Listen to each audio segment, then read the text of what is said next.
Hey, welcome to CockTails.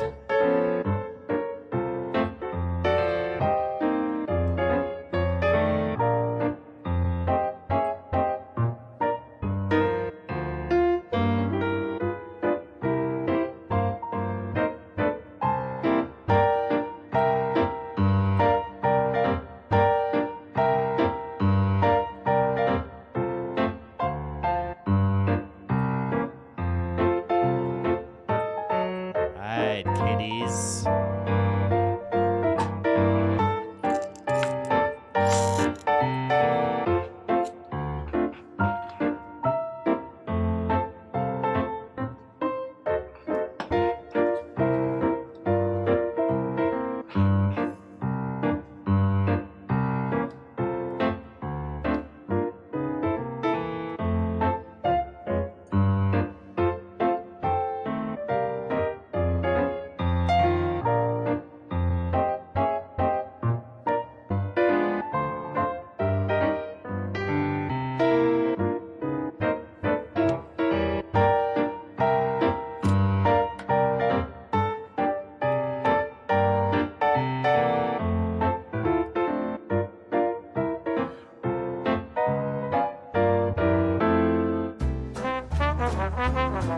Where did you hear the piss bitch before?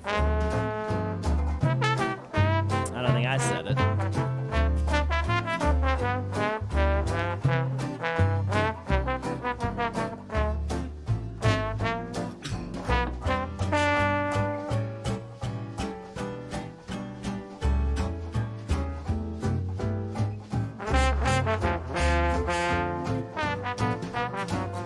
All right, let's get this show on the road, shall we?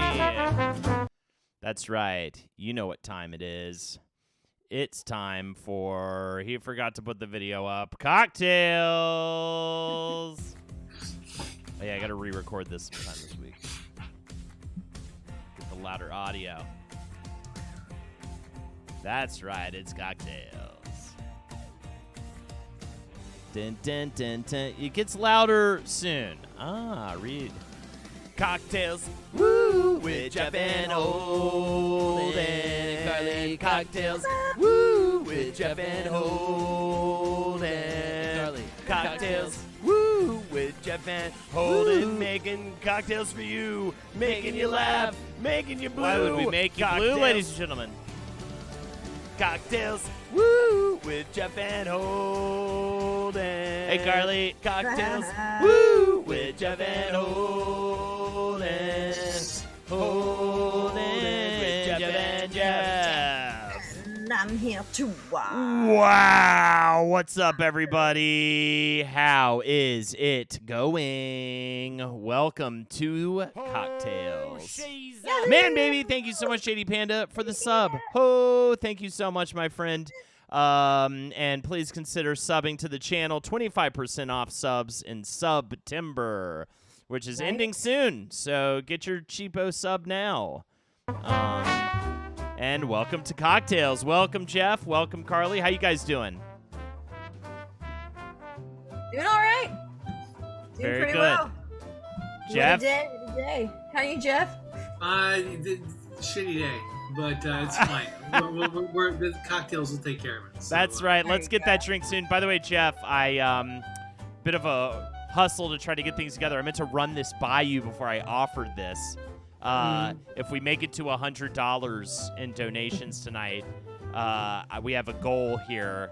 Jeff and Holden dance off. What do you think about that? Okay. So if we get to the $100 goal, you and I will have a dance off. Carly will judge the winner. Yes. And, yeah, that's kind of first and foremost. Second of all, the other thing I didn't run by you guys, slight incentive update. $5 for a toaster roast to you. $10 to choose one of us to perform karaoke. You choose the song. $20, finish your drink. How do you guys feel about that? Yes. Okay. All Yeah. right. It's an experiment that It's an experiment. we'll know if it's a problem. We'll know if it's a problem. quick We'll with see. me. Let's I want to find a new problem. personally. I want to Oh, find. good. As if I have any trouble getting trashed during a shout out. I want a new issue. So again, if we good. make it to the $100 goal tonight, Jeff and I will Okay. commit to a dance-off where we will be firmly judged by you, Chad, and by Carly. And if for any $20 donation, we will finish our drink. What are we going to say, Jeff? I was going to say, yes, that means all three of us finish our drink? Yes, all Okay, three. gotcha. All right, speaking of which, we need to make a drink. So why don't we get into that, all right? So here we Yes. go. By the way, there's the link for donations. So we're making the Aperol Spritz as a request via myself. So here we go. I really wanted this kind of say goodbye to summer drink. And the first step is going to be 3 parts Prosecco. Are you using a shot glass for this 3 parts, or are you just eyeing it? I'm going to just kind of demonstrate the proportions, but you don't really necessarily have to. All right, I'll do along with you then. Okay. I was just wondering. I got a shot glass. I just didn't. I was like, oh, that's weird. Pouring Prosecco into a shot glass. It could be champagne, by the way, right? Does it have to? Yeah, like a dry champagne is good. This is Prosecco that I'm using right now. I put it into this because I had to open up a bottle yesterday. I'm and I didn't have a second also bottle. I'm also doing Prosecco, so right there with you. All right, 1. Problem is, it's so bubbly. It's kind of hard to. Okay, I need to pour a little bit more for my first one. All right, step 2. Sorry about that. I'm slow. 2 parts Aperol. 2 parts Aperol. There we go. Gotta have Aperol and an Aperol Spritz. And, I don't have any room for club soda. I believe it has alcohol in it. Oh, yeah. Jeff on the toilet. 11% alcohol per volume. Now I'm going to mix this up and drink some of it and then pour some club soda. I should have used a bigger glass. We're going to need a bigger glass. All right. And here we go. There you go. I have completed mine. I should have gotten a stir. Jeez Louise, hold on. What's going on with you today? I had a weird day, too. It wasn't a bad day. It was just a weird one. Oh, yeah. Just not enough hours in the day. Welcome, everybody, ladies and gentlemen, boys and girls. The Aperol Spritz. Cheers. Oh, yeah, I didn't finish this off. Splash of club soda. Stir in glass. Chill with the lovely beverage. So delicious. Now make us finish it. Here's the Oh link my right God. here. I've never had an Aperol Spritz before, and then you mentioned it the last time, and I made it, and it's lovely. It's a great, refreshing, like Great summer drink, I think. Great summer drink, and I'll have to. Hey, what's up, Jeff's mom? And I'll have to ask Lexi rather. We made. She called it the Gray Poppy, or I forgot what it was called. It was Winnie's cocktail she made involved Aperol, lemonade, and gin. And I can throw that one at you as well. It was also a really good summer drink. Aperol, great for a summer drink. Absolutely. I have an idea for the next cocktails that I want to do. It's a little special one for you, Holden, and I'll go crazy on the cards and stuff. But I'll talk to you about it later. Very exciting stuff. Yeah, I was just Teaser. contemplating what other drinks. One of my questions tonight, maybe I'll still ask it. My only question, because I ran out of time to come up with questions for tonight. I was gonna try to come up with more. I do have a segment idea, though. I'm going to want to start introducing more segments in the show. Just in general, by the way, I'm just trying to do a little bit of a revamp on my stream stuff, my stream schedule. I finally learned how to use Canva. So that's a lot of fun to make special cards like the one I made today with the new Twitch schedule. That's right. Here we go. A new updated Twitch schedule. Ladies and gentlemen, we've got it's actually I'm just adding shit. But we've got Monday, of course, Cocktails or Monday Night Games. I'm actually also going to be introducing a Monday night stream once a month with Ed starting next week called Buds or a Couple of Buds or Wise Buds. It's going to be also a very happy hour style stream where Ed and I hang out, share some music with each other, have some Budweisers and shoot the shit, tell some jokes. We'll have different segments and stuff like that. I just had lunch with him earlier today to figure it out. So we've got that, a regular stream with Ed once a month. And then Tuesday, of course, is the Money Pit as normal. Wednesday, however, that's where we get to the new stuff. I'm going to be doing we've been referring to it as a morning show, but on the East Coast, it'll be an afternoon show. But Lexi and I are going to start kind of a daytime talk show format for you guys on Wednesdays. And then Thursday, I'm going to do a regular gaming stream. I'm probably going to make Mondays more about these types of hangs, Monday nights. We'll see if I do any gaming. I'm trying to figure out how I can actually just fill that fourth slot with something more akin to this. And then Friday, we've got Jacket with the Holdies. So yes, 5 days a week streaming, and I'm just starting getting to work creating new graphics. I want to re-record the CockTails song with better sound, like louder audio. Even it's just it's so quiet and weird. I'm creating new graphics and stuff like that. So anyways, it should be a lot of fun. And I just want to bring some more content. You guys try to bump up that sub count. So speaking of which, please consider subbing to the channel. Again, 25% off. And of course, I give these kids most of the donation money every week. So if you want to make us finish our drink for $20, also $5 for a toast or roast to you, $10 to choose one of us to perform karaoke. So, are you doing some educating yourself on like sound editing and whatnot? I've been I essentially got my producer to give me a breakdown on how they edit podcasts, and hopefully that will give me enough to just be able to, I'm going to record like dumb, goofy songs, but I've been going my new instead of just survival mode like it's been for a while, my new approach is I get up at like 6:37 in the morning with Winnie, take care of her until close to 9, then I wake Lexi up, and then I don't take a nap. I go into the studio.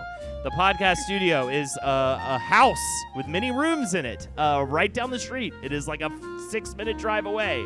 And I go there, and I stay there, and I focus on how to build this stuff out more. We've got some exciting changes coming to the Patreon. I'm very excited to announce at the $5 layer for both the Page 7 and Wisdom the Bruiser Patreon, we will be offering ad-free episodes. Finally! Ad-free episodes at the $5 layer. And I'm also going to be doing some more special streams coming up. October 5th, Nightbot, thank you for posting it. Jackie, MJ, and I will be reviewing your dating profiles, your online dating profiles. So if you would like to submit, you will get free product from us for it. Well, it's not technically free because we will be putting your dating profile up on the screen and talking about it, but we're not going to shit on it, I promise. We're going to hopefully give you some helpful feedback to get you laid. That's October 5th. If no one pays, will you not finish your drink? Yes, we will be staring at it longingly, wishing we could finish it, but unable to physically do so. Also, I believe this Sunday, I haven't put anything out about it, but this Sunday, you'll have to play it yourself, just like we did with the Twilight watch-alongs, but I wanted to host a Hocus Pocus 2 watch-along this Sunday. So we can all, if you want to watch Hocus Pocus 2 with me, assuming you have the Disney Plus app to do so, I will be going live. I won't be able to have it up on the screen, of course, but I will have it. I will be watching it and talking. Released on Sunday? Is that? It comes out on Friday. Saturday, I'm going to go see King Kong and Barbecue Show. And then, Sunday. That's Sunday. a good one. That's a good one, right? I'm excited. I needed to go see a concert. Have you seen them before? No. Fuck, man, it's wild. I needed to see a show. I needed to desperately see a show. I also might go see Carly Rae Jepsen in a few weeks. We do have tickets to see Trixie and Katya. So there's two things going on. I'm trying to blow everything out, and I'm also trying to have fun. I'm realizing I'm not advocating enough for my own fun, and Jeff, you probably understand this. Once you have kids, you actually have to make an effort to have fun. Well, yeah, particularly in the early days, particularly when they're really young and they're still depending on you for everything. It's you do. You're right.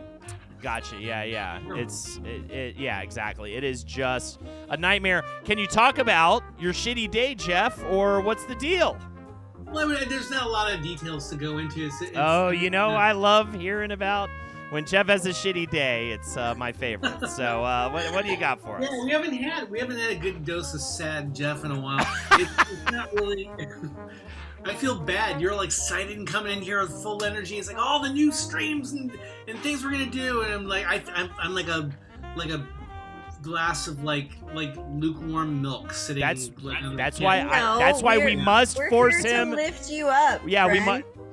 we must force him to join me in a dance-off competition. It's the only thing that's going to cure him of his sadness. For the love of the Lord, people, consider it. Now I know but I'm also fucking exhausted. I'm running on whatever because this new schedule's insane. But I was just sick of I'm just sick of just kind of going through the motions, essentially. I'm I need to change things. I straight up need more. This family needs more money in order to deal with everything. We have weddings and holidays and, oh my God, JD Panda, I am sorry in advance for the $20 donation, not only getting us 20% towards our goal of a dance-off. You rascal. I love it, too, because we barely sipped any of these, too. All right, are you ready? You know what's nice, though? This isn't so bad, as opposed to some of the other things we might have to finish. Yeah, exactly, in someday. The future. Well, that's the thing. The key is to drink your drink down so that when the donation comes through, you're not even really having to finish it. All right, so I'm not hold gonna on. chug it. I'm just gonna finish it calmly, collected. Well, here we go. Hopefully, this will encourage you to move a little faster. Thank you, Jim. It's the Benny Hill music. Every time we have to do this, it's the Benny Hill music.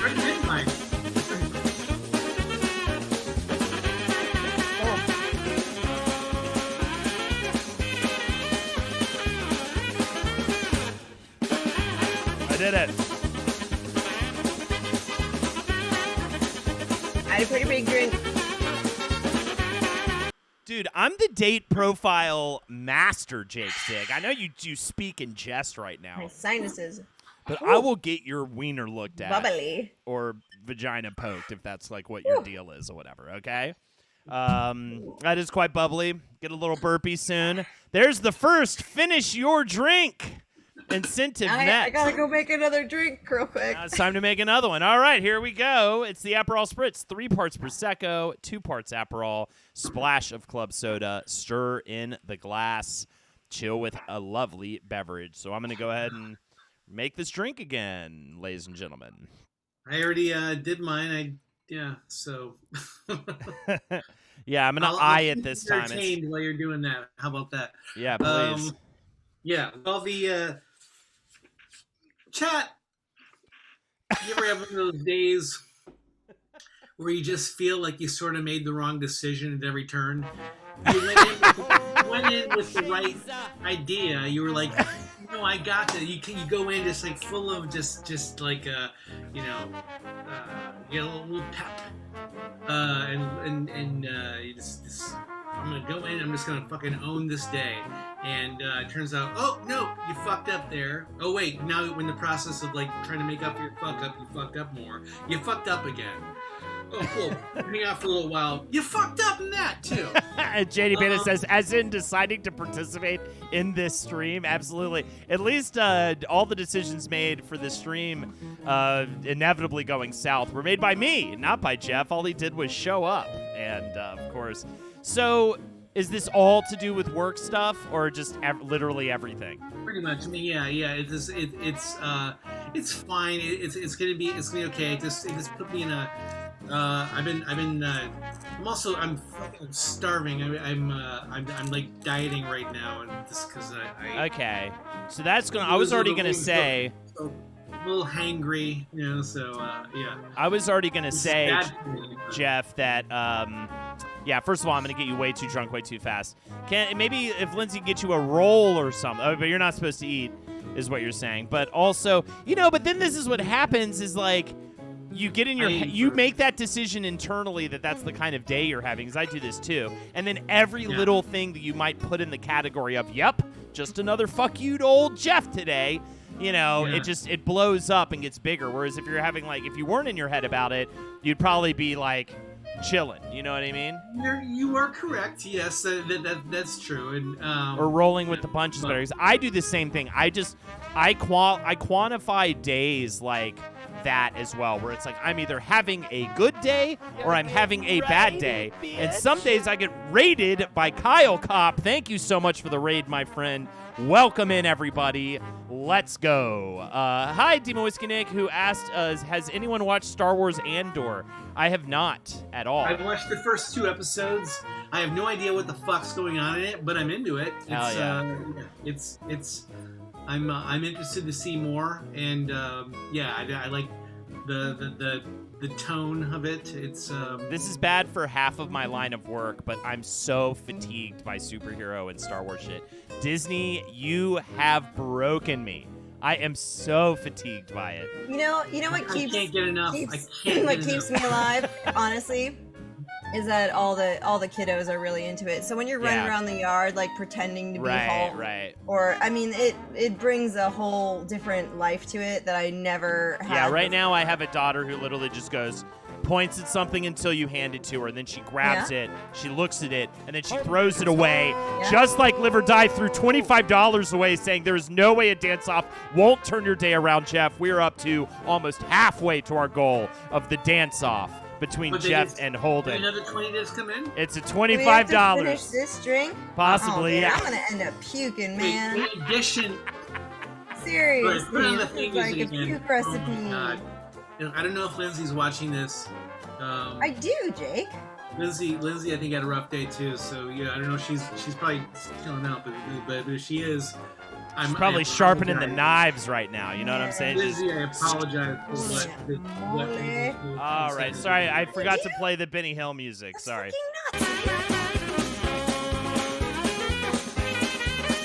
We'll talk after I hurt my heart. That's right, I did it again. God, I'm not even a chugger. This is like, you're just gonna have to be patient with me. There you go. It's just shotgun it. Cut a little hole in the bottom of the glass and let it. Not. I think this incentive will be revised before next time, but possibly. Maybe it could go up higher. I was a man with a goal. All right, we got to get more subs in the channel.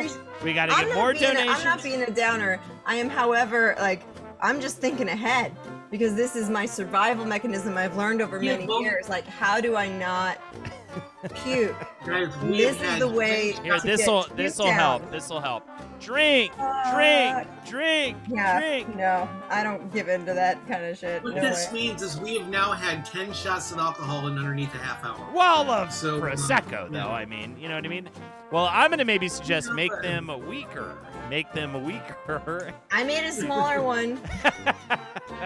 If you'd like to survive. My other thing is make the drink, slam half of it immediately, and then when we inevitably get the donation, by that time you'll be down to a fourth of it, and then you just finish it. By the way, that's the caveat. If you only have a sip left, that's all you have to finish. So think about it that way, my co-host. That's where I was with the first one, but this one I had a. It's all good. You'll know when I've had enough. It's pretty obvious. Hey, I've been meaning to say a couple of things. All right. Talking about kids and whatnot, and there are several kids in my world. You know, there's Byron's kiddo, who's turning 6 very soon, and then there's a 5, a 3, and a 1-year-old who are basically around every day. So it's this amazing comparison where I get to hang out with all the littles, and then do something like I did today and hang out with their uncle who's in his 90s, and they're moving him to a house where it's flat because his house is fucking amazing. It is this gorgeous relic of life and just, but it's still very energized. Like he loves art and everything he has is very meaningful.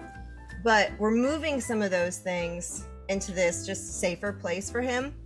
So I highly recommend, as far as like life getting you down, you can spend time with kids and older folks.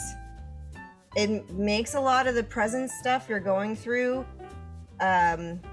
Worse. like not worse, no. Far worse. It adds I'm sorry, Carly. perspective, you know?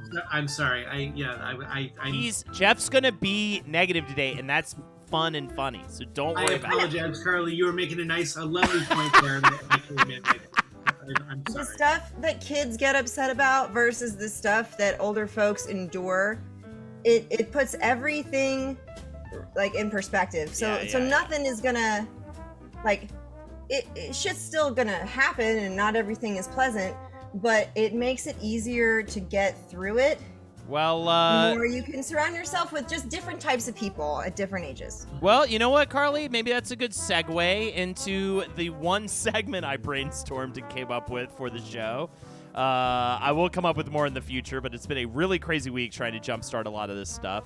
Negative Jeff is scary, but that's why we're going to do gripes and gratuities. Gripes and gratuities. That's right. You get to list out a gripe and something you're grateful for as well. We're going to go around, chat. Feel free to do it with us. That's right, because it's happy hour, all right? It's cocktails. We're having some drinks.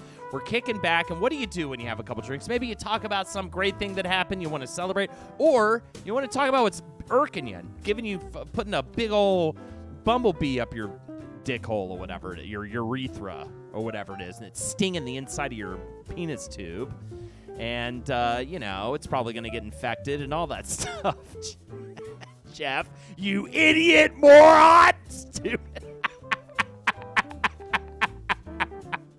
This is this is the worst thing for him because he comes in here and I'm not going to let him off the hook. You know what I mean? I'm not going to make it, easy for you to have a bad day and come on. I guarantee you, though, in all honesty, by 10 o'clock tonight when we close, or Eastern time when we close out the stream, I'll be in the best fucking mood ever. I know, right? Lit as hell, but we are $55 away from the Dance Off Challenge donation goal. I think we're gonna get there. I'll say I do appreciate the donations, folks. Sorry for my hesitation. I'm more just like Right, we gotta get through this. I definitely did not ask them permission. We got started a little late. We were kind of planned differently. We were running around. We were kind of getting things together, and just gonna throw it out there. Yeah, I'm trying to come up with new. So by the way, also, Carly and Jeff, my co-hosts, I implore you, if you have a good idea for a segment or for a donation incentive, I'm all bunny ears these days. I said earlier, I still like animal noises. Am I the only one? Am I the only one? Maybe. I think it's okay if you don't want to. I can throw it up there, but you know what I mean. Because there are a lot of animal noises I've never tried before, so I never know what's going to happen, and it's the type of embarrassment I am willing to give. Yeah. But Jeff, what were we going to say? It's okay. Well, first of all, I want to say Demon Whiskey Nick said I'm totally broke. Demon Whiskey Nick will not be. So I got nothing. I need to live like. But we still love you here. It's fine. Only donate, obviously, if it's like not a problem. I mean, honestly, even if it's gonna put you in the can a little bit, if it's gonna cause a slight amount of debt, I'd still accept your money. Of distress, do not donate. Take out a credit card. I don't give a fuck. Fucking fine. You are. I know you're saying these things I just don't to give a shitty shit. get me to react. I had a feeling it was like, I think I'm gonna bug the fuck out of Carly today. I don't know why. I just had a Might feeling. happen, but I really only because I'm feeling like reasonably good. Good. And not like I ain't no negative Nancy. you are. Too. Jeff Conson over Big here. old fart in a can. I'm in the middle, and that's why we're gonna do gripes and gratefuls. Gripes and gratuities. What's the phrasing for this, by the way? I've been banging it around my head for days now. Gripes and gratefuls? There's a gruh there, but I'm still trying to process it, trying to figure it out. Gripes and graps. I don't know. Gripes and grats. Gripes and grats. That's what it is. It's gripes and grats. You're going to say something that's a gripe and something that you're grateful for. I'll start off. Gripes and gratuities. Gripes and grievances. That's great. Yeah, but that's all bad stuff. Oh, yeah, that's all bad stuff. We need the good thing. Gripes and greats. I think it's like gripes and greats. I like greats. Greats is a I short. I was also thinking grapes. Ooh, gripes and grins. Ooh, gripes and grins. Gripes and gapers. I mean, slutty change, please. I just feel like you need to go view some pornography. Lexi! That's what I'm grateful for.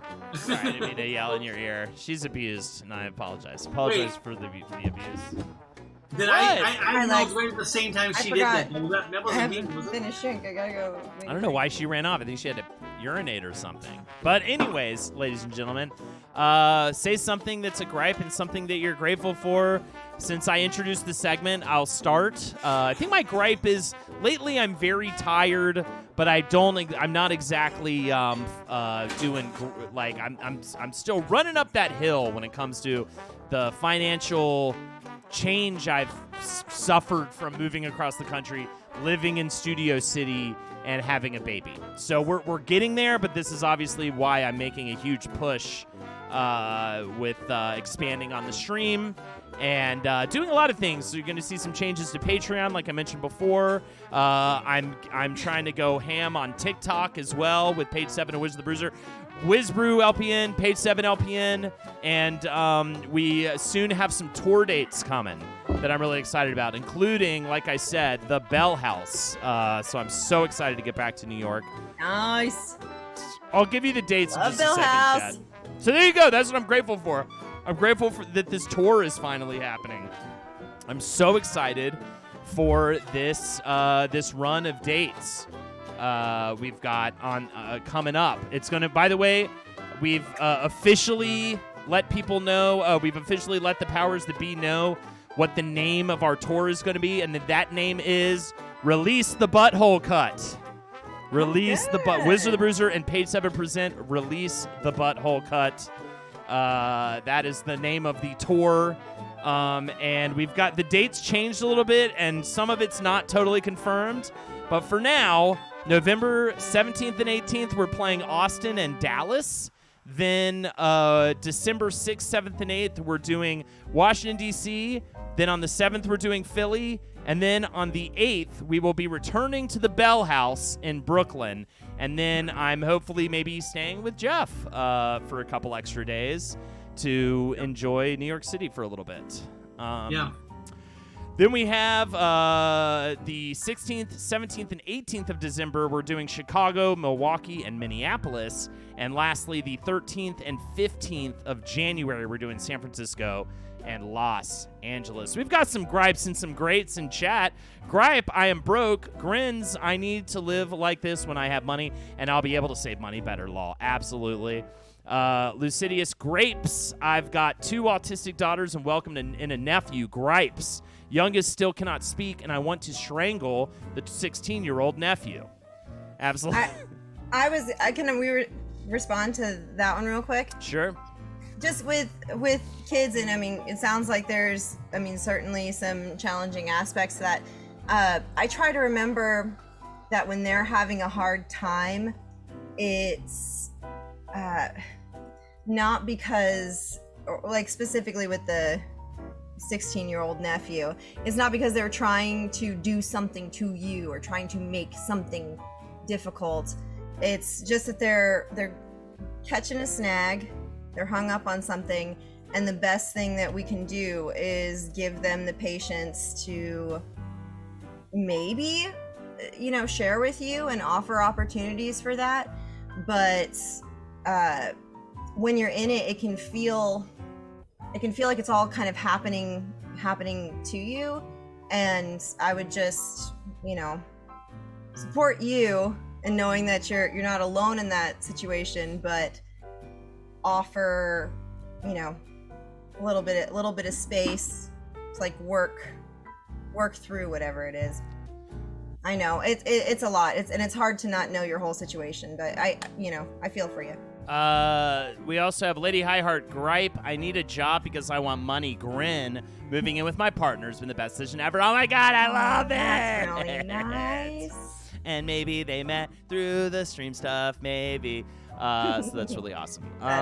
Or through the podcasting I don't know, whatever. I'm just saying I'm the whole reason for your relationship, so you should probably send me a bunch of gold in the mail or something. I don't know how it works. Hell yeah, JD Panda, I do hope you will do an NYC trip, and that also hopefully means maybe we can do something, if not the karaoke type meetup, some kind of extra meetup, because that is the last day is Brooklyn. So, I think probably I might be the only one staying in town, but I will maybe try to say, hey, I'll be at this bar. Come meet me. Will release the Butthole Cut tour end with Holden exposing his ass on stage, maybe. Or at least the taunt. Is that what you want? What do you got, Carly, Gripes and Greats?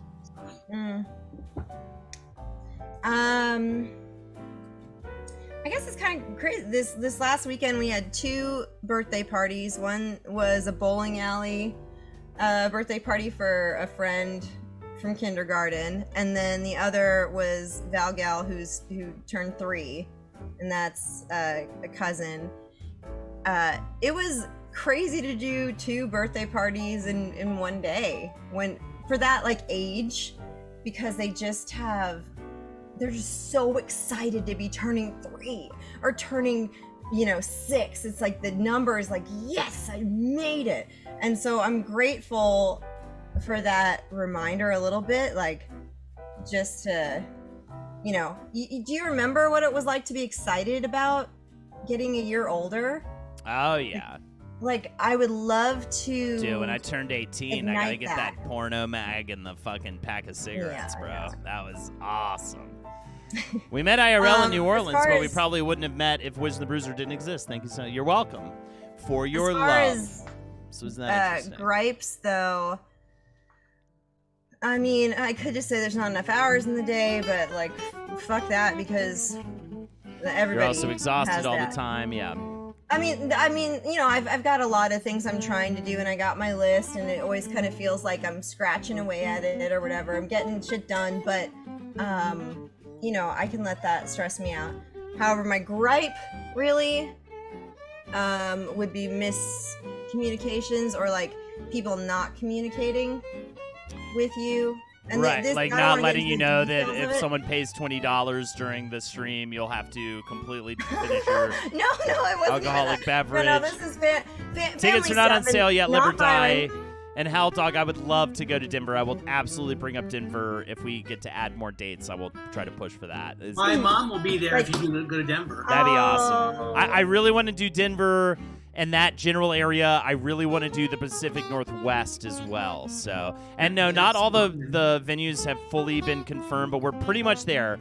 We just sent in a bunch of stuff for the website, ticket sale stuff today. So hopefully it'll be up very soon. Do we have another? Yeah. Just to clarify, it's not Byron. Nobody is in trouble. I'm not mad at him for not communicating with me, but sometimes in family situations, people do not bring you in the loop. And most of the time it's no big deal, right? Whatever, let's just roll with it. Other times it's no, I really would have appreciated just a conversation. Also, Jake Sig said Griping about that. I hear that, by the way. That's absolutely. Or just feeling I get a complex where I'm no one's gonna help me but me, and I think sometimes I can help me thrive in a motivational sense, but it's also kind of a sad existence to think like that all the time. Jake Six said, "No, you gotta trust people. You gotta accept help. Jake it's Six hard says, to do, but it's amazing." Can I ask Carly how she knows everyone from the LPN? I just found out we both live in the same small town. I thought it was a cool coincidence. Yeah. That is crazy, by the way, that you live here. We met in Florida State. Carly was a part of Murder Fist, so she knew, Ed, me, Henry, all the FSU contingent of what the LPN is now. And then through that and Murder Fist moved up to New York City. We all did, and that's how we kind of met everybody else. And Kalman. And Kalman, and well, then that came later, right? It was a solid 10 years. Yeah, you know, that came after, but it started with Murder Fist at Florida State University. But yeah, this is my friend family that I no longer get to see often in person, but I'm very glad that this is a way we can stay in touch. Well, I let him stew in it and sit in it and think about it for a very long time. With his glasses on and his little finger on his lips. Now his finger's off his lips. Now it's down on the desk. Now he's looking down at his finger. Now he's drinking his drink and looking off to the side at his Millennium Falcon Lego set. Now he's looking at his shoes. Now he's looking back at the set. Back to the shoes. Back to the set. Back to the shoes. Back to the set. Back to the shoes. Back to the set. Back to the shoes. Jeff, what is your gripe and great, my friend? Okay. Thank God. I love it, Hal Dog. My gripe is behaviors that we all have that we reach a certain point in our life where we realize this is bullshit. I didn't do this again, and you work your best to sort of like get past them, but they always like nip there. There was like I'm still here. I'm still. I'm not saying you can never get over it, but I'm just saying that the little things, patterns, negative behaviors, habits, whatever things that you do that just like that end up being like, oh, that's my own personal fucking Smeagol's mirror, like that, where it's like where I'm looking into the lake and having a conversation with myself, and that's the evil one right there. That's what I have. Do you write it down? Do you ever just write it down? What's that? I mean, I've got a similar thing, and sometimes if I just write it down, whether it's a full journal entry or just even like writing down a sentence, sometimes it just gets it out of my brain. Yeah, I know what you mean, and I'm not saying that. I mean, and the thing is, I mean, like, just from my own personal experience, you know, there's so much distance between like the problems of certain things that I've had, you know, when I was younger to like where I am now. And I'm being non-specific because I feel like everybody can kind of relate to this in some way. I feel like there's something that hounds each of us, and there are certain things we can get over that we don't. There's not a problem to get over. There are certain things. For me, the thing that hounds me is pussy. That's why they call me a pussy hound. No, I know what you're talking about there. Yeah, so it's the voices inside. I mean, I've made some moves in my day. I've had a couple of licks, if you know what I mean. I got to the center of a couple Tootsie Roll Pops. Jacket? If you know what I'm talking about. You might. That just says pussy hound on the back. Yeah. Then With like a pop collar. I'll go back to my nickname in college, the Craven. Was my nickname in college. But yeah, Jeff, so you're just talking about the voices in your head? Yeah. Well, yeah, or just God, I probably should have been more specific than this, but no, this is great. Go off, Queen. No, but yeah, things like bad behaviors, like negative habits, behaviors, or just personality traits that you've worked hard to overcome that always just sort of let you know I'm still fucking there. You can come back to me anytime you want. Right. It's like, I assume in a very literal sense, it'd probably be like people who've had like alcoholism or drug addiction or something, you know, where it's like, fuck, it's always just kind of like there. But I feel like everybody's got like something like that. I mean, I'm not saying it's the same or worse or better or anything, but just parts of you that are not necessary, and you realize are not necessary, that just nip at your fucking heels, no matter how much work you've done to overcome them. And I hear you, man. Nothing, but it's like, can I totally just like, can I forget that ever happened now? Can I forget that? But even whiskey it gets me. I totally hear you too, man. I mean, who doesn't have that? Or yeah. That's what I was hoping, yeah. You know, the negative voices, too. I mean, I worked so fucking hard last week. Like, I put in so many extra hours than I normally do. And, you know, you would think, like, you would just feel good about that. But then there's this part of you that's just like, but it's never going to be enough. And, like, nothing's going to change. You know what I mean? Like, you know, sometimes it's just like doesn't matter how hard you work or like what you do to get ahead. I mean, I feel like you're always going to feel that or have that moment at least, if not that long, you know, several moments of like that voice coming in. You know, everyone deals. In other words, I'm just saying your gripe is everyone fucking deals with that gripe, except for psychopaths. The only people who don't deal with that gripe are complete narcissistic animals that you thank God you're not, because for the sake of your own daughters. Speaking of which, I finished. I'm glad your mom died. That book is amazing. We'll talk about more of it in a little bit. Carly, what were we going to say? Oh, this is just an example. Like last week, I've been, and thank you very much for those who came out for the 12-hour stream I did for Zilla Thrilla. Hell yeah. Made some money to work on this art program I'm trying to develop for the kids here. And I'm feeling really good about the classes that I put together. However, like last week, I kind of hit a snag because a bunch of the kids couldn't show up, and like I'm not quite reaching out as much as I want to, because this is a word of mouth town. This is not like the internet doesn't help you here. And I was getting frustrated because I'm like, man, I just put all this work into like getting this ready to go, and how do I let people know about it? And I was bummed, and I kind of sat in it for a few days, and maybe 4 days into it, I sort of had an epiphany about a new approach I could take to it. And what I'm getting at is sometimes you got to remember, like, you're in transition. You're transitioning. Just because one push of energy doesn't work out exactly how you thought it would, that doesn't mean that your brain can't, like, give yourself time to do some problem solving or some brainstorming. And maybe, I think now my sort of like new idea is actually more honed. It's like more what I want to accomplish with these classes, as opposed to just offering them. I have a friend who took in, or is doing foster care and took in a kid, and I got to meet her, and I want to basically talk to the foster program around here and say, can I offer art classes for foster families? Because here are kids who need to explore ways to like communicate their feelings or work through them, and maybe there's a lot going on, but I want to give them some of those tools. And thanks, JD Panda. What I'm kind of getting at is the struggle actually helped me get to something like more direct. And so what felt like a fail was actually just a reworking of an idea. And I think that applies to other situations where it's like, oh fuck, that didn't work out the way. Like, maybe give yourself time to fail a little bit and it could evolve.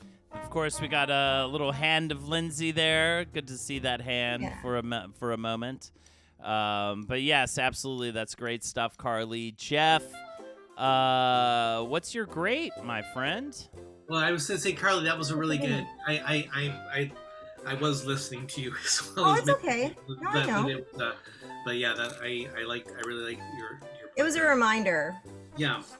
You know? Yeah, I think it's great. Stop! You're stalling. What's a positivity statement? Well, I was gonna say the thing I had in mind was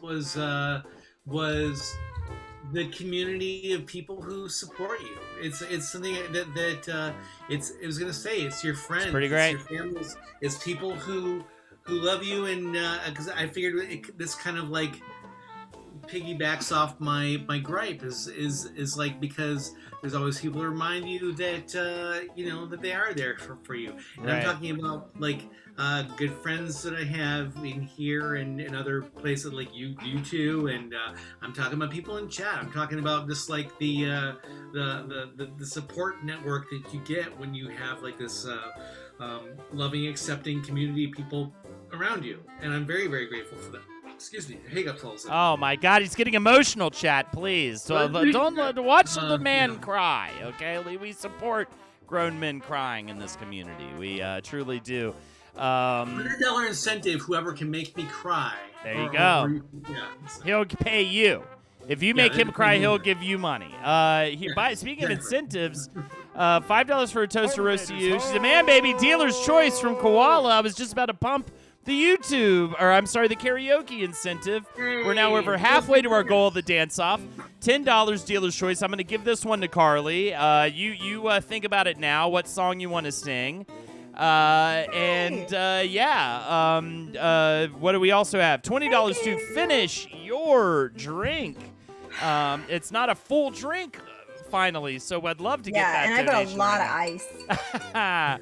And only less than $50 to the goal of the dance-off, hopefully coming our way later in the show. So think about that one for yourself, Carly, as we move into the second hour. Unfortunately, that was the only segment I could think of. Will you remind me real quick, though, who gave that donation? That was coming in from Koala. Yeah. Thank you. There you go.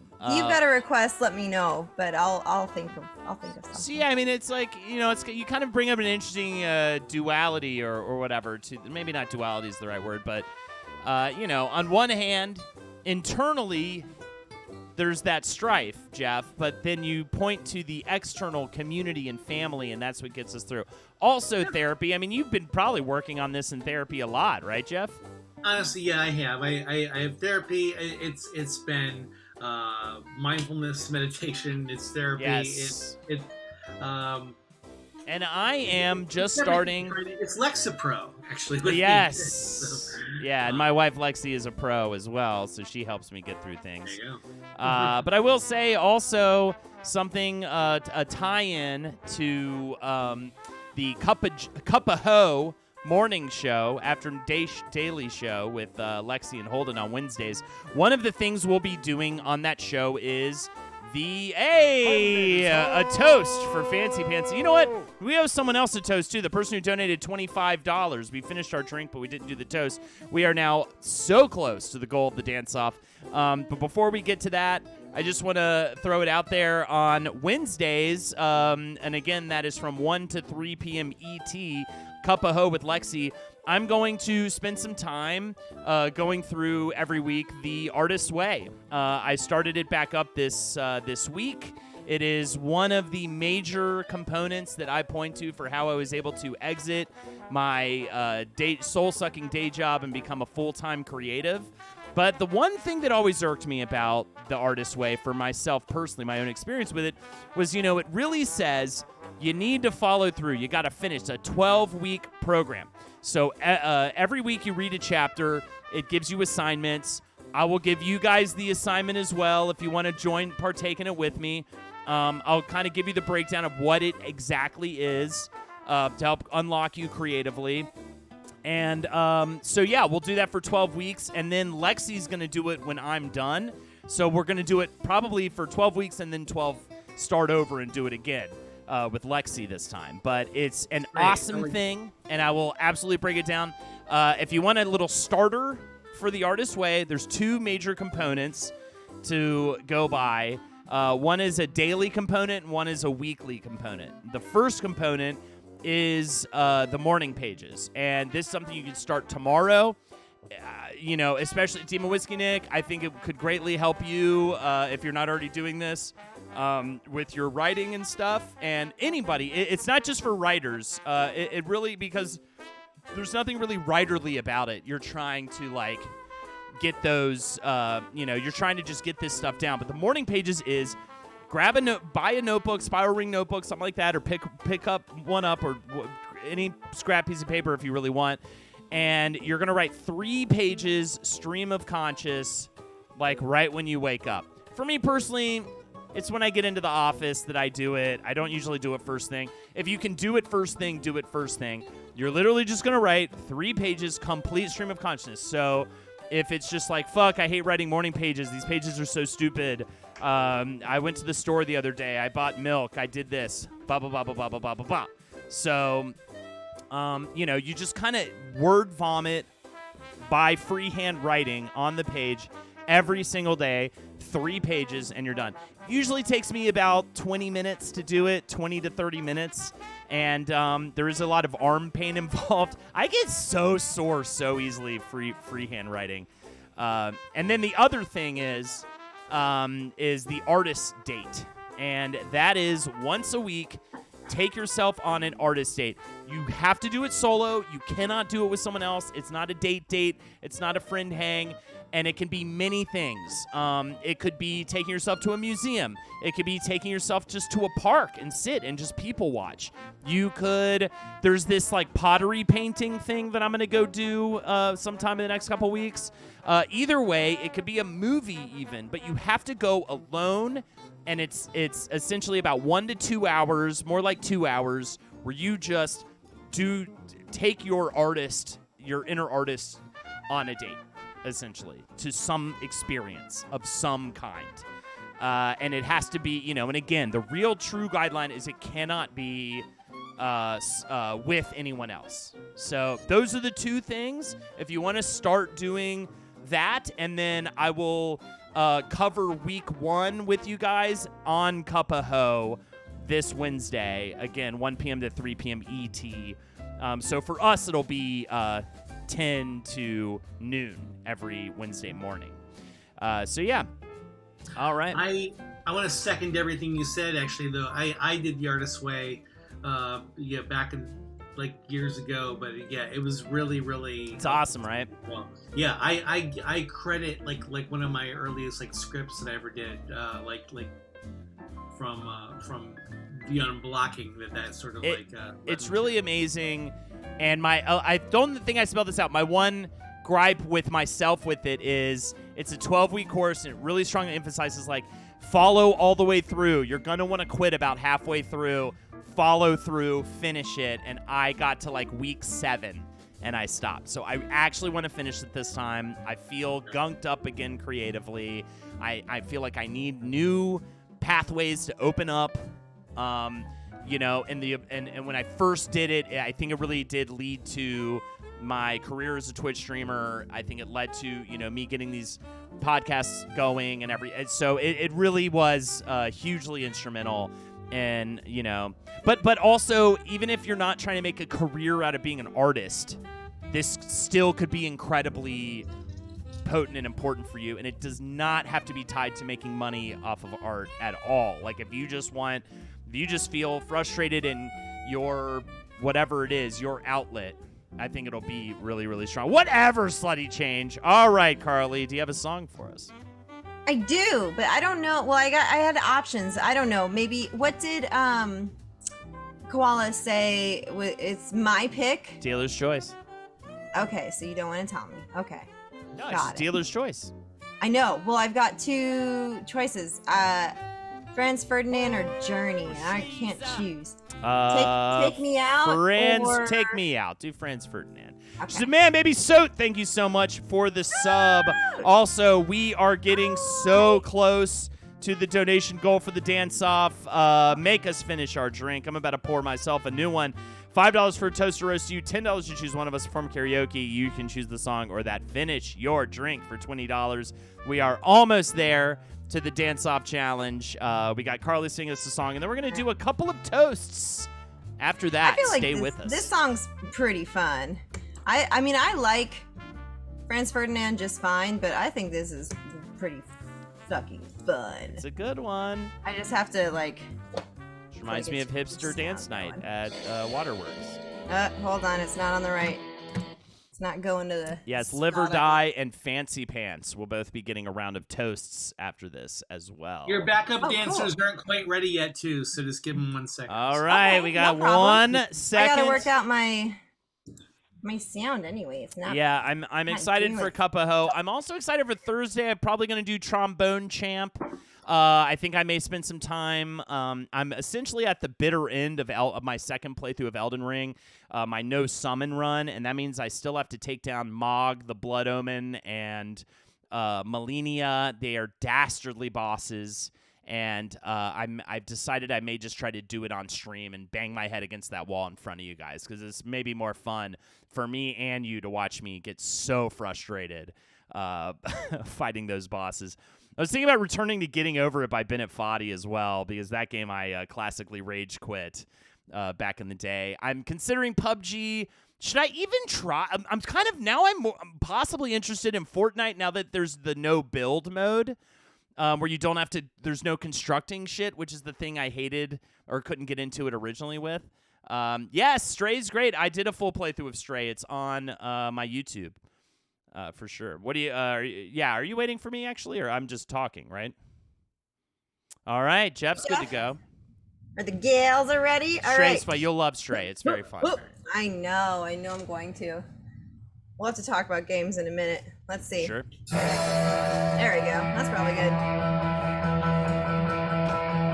Yeah. So if you're lonely, you know I'm here waiting for you. I'm just a crosshair. I'm just a shadow away from you. And if you leave here, you leave me a broken shadow. I lie. I'm just a crosshair. I'm just a shot and then we can die.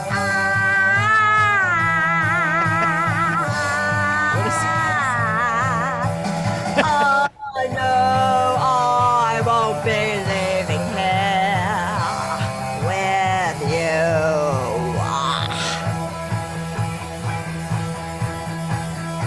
Here comes. It's a good dance.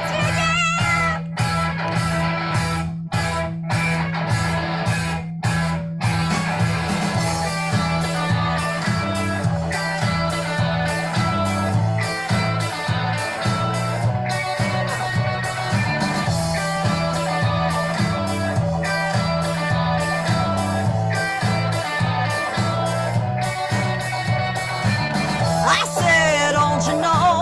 You say you don't know. I say,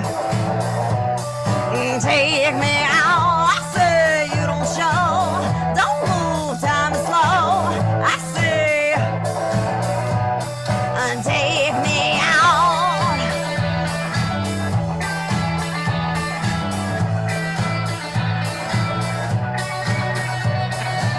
I say you don't know. You say you don't go. I say, take me out. If I move, this could die. If I move, this could die. I want you. Take me out. I know I won't be leaving here. Oh, I know I won't be leaving here. I know I won't be leaving here. I know I won't be leaving here with you.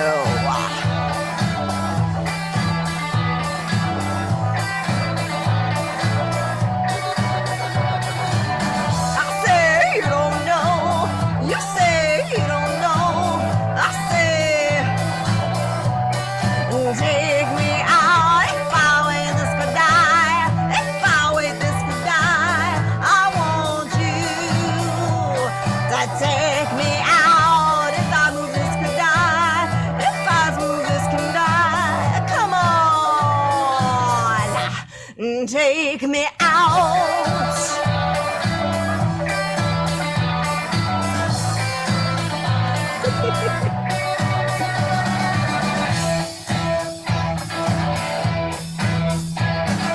I know I won't be leaving here. Oh, I know I won't be leaving here. I know I won't be leaving here. I know I won't be leaving here with you.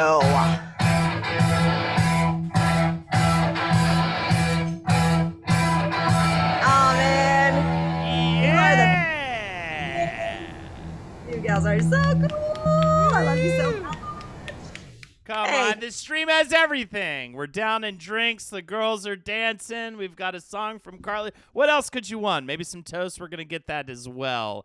Coming at ya. Unbelievable stuff. Thank you again. If you want to hear some more song stylings from Carly or me or Jeff, if you'd prefer, either way, let us know with your cold hard cash. There's the link right there. Thank you again, Emily and Violet. Thank you so much. I'm surprised that wasn't Jeff's Greats. Instead, it was the It's a great friends song. and family around him, which is I feel like it should have been the girls, but it is. It's got that good bum bum bum. Oh yeah, so good. Well, we used to go to this hipster dance night at Waterworks in Tallahassee, and they always played that Thank one. you, Lucy. And we'd always dance our butt toxes off. It's like, why are these backup dancers and not full-time pro music video dancers in every music video? I don't know.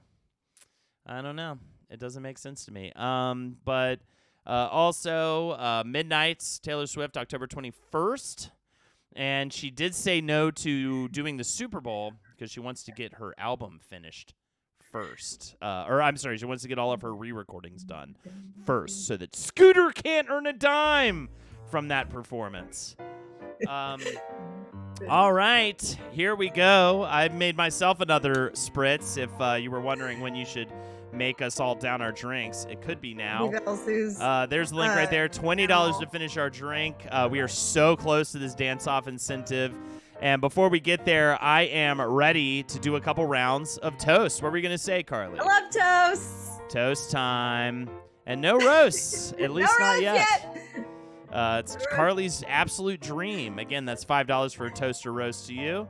Like First of all, live or die. I choose you to live, and that's the nicest toast I could give you. Live or die. Greatly appreciate you. I gotta find a new phrase. I feel like I always say that. Live or die, you're not whatever. And that's the nicest thing I could say to you or anyone else. I said that Lexi was not whatever during my vows. That's how important saying that is to me, to you. Christmas is right around the corner, so get those gifts, all right? Start thinking about it now. Then you don't have to think about it later, all right? Live or die? Cheers. Cheers to you. All right. Who's next? Who's next on the chopping block? I think I got something to share. All right. For a while, live or die, I was riding my bike to work in Brooklyn. It was like a 10-minute ride, not so bad, but it was, part of it was uphill, and on a really windy day, it was tough, man. Like, I got mad. I just was like, fuck me kind of deal. And I had this epiphany one day where the wind that I had been fighting so hard against, I tried to think of it like, all right, corny, but like the voice of the planet. Like if the planet had a voice. We're done with this. No. We are not. We are not done. We are not done. I tried to think of it as like, hey, if the earth is going to communicate with you, wind is kind of like the voice, right? And instead of fighting that wind, it felt like the world was sort of speaking to me or singing to me. And it was taking something that was so difficult and turning it into like a pleasurable and honorary experience. And I wish you, live or die, the same honor, and I am honored to meet you, and I hope that the wind speaks to you. All right, there you go. Name of the wind is live or die. Yahoo! So, name of the wind, perhaps a airbender. Yeah, definitely. Jeff, let's fucking hear it, man. I really want to hear, honestly, too, dude. Let that negative voice creep in. Tell yourself your dog shit right now. Well, It might motivate him. When I talk about it like a really, really negative, it started off negative experience. I was standing on a bridge, and I was looking over. Yeah, it was kind of a dark thing. I was really, really in this kind of dark spot. I'm standing over this bridge. Suddenly, Live or Die appears behind me, dressed sort of like a hobo, plays the first couple bars on a harmonica to Piano Man, weirdly, and then sort of disappears again, and then went into this whole crazy like song about how I'm only human and I'm supposed to make mistakes, and how I shouldn't forget my second wind. And talking about farts, or are you talking? Sooner or later, I'll feel that breeze blow in. because the Live or Die remembered all the long, lonely days when it seemed that they did not have a friend. Sometimes you just want to lay down and die. That emotion feels so strong, but hold on. God, until yeah. the second one comes along, and it made me feel better. By the end of it, I was like, I walked off the bridge. I was great. I later learned, of course, as we all know, the whole thing was plagiarized from Billy Joel. And Live or Die thought of none of that. None of that was original. That was all Billy. So Live or Die just took it, but it worked. It worked for me, and it got me out of the funk, and it was fine. And Live or Die, I say live. Hey, cheers. I also have an admission to make to Jeff. Jeff, several years ago when we first met, I just didn't love the cut of your jib. It was just how it went in the beginning days. She's a man, baby. JD Panda. Someone had to ask for some roasts. Thank you so much. So, Jeff, one night when you were asleep, I had a doctor come in and give you some sort of a knockout gas or something so you would stay under. And while you were crashed out, I had a tiny little speaker implanted into your ear, connected to a remote control, connected to my phone. And whenever I feel like it, I connect to that little speaker and I whisper horrible things. I don't know if you ever noticed how the voice in your head is so similar to my own. But, Jeff, I apologize, okay? It's just how I get my anger out. It's how I get my frustration out at God or whatever. You know what I mean? I'm angry, but I'm relieved. I don't know what's going on. So. I'm the voice in his head, ladies and gentlemen. I have not seen Jackie's new TikTok, but I want to see Jackie's new. No, I don't think enough people liked Holdina's beauty tips from Sunday, by the way. So, Wait, you're telling people they didn't like one of your TikToks enough? Okay, Wienersaurus is fun. Hot dog I'm and just snack about holder. to start TikTok. Actually. Yeah, so... We have another toast, right? Oh, yeah, we got another round. Okay, because I got something. Yes, JD Panda, because at the very least, MJ, Jackie, and I are regularly posting now. We decided we needed to get on thank you, Jake Sig. We decided we needed to get more of a social media presence. It seems like everything's kind of moving towards TikTok, or has been moved to TikTok for a while now. Everything else is kind of dead. Unless you want to scream at people, then you can go on Twitter. So, and we have shows we need to promote and stuff. And we have things to promote. We're also, I believe, going to be opening a merch store here really soon to sell merch related to the Holdenators Ho and Jackie, Oh No, It's Jackie Twitch channels. And Jeff is helping lead that effort. Jackie's dude. So, yeah. We got a lot of buns in the oven. We've got a lot of amazing at graphics. We got a lot of irons in the fire.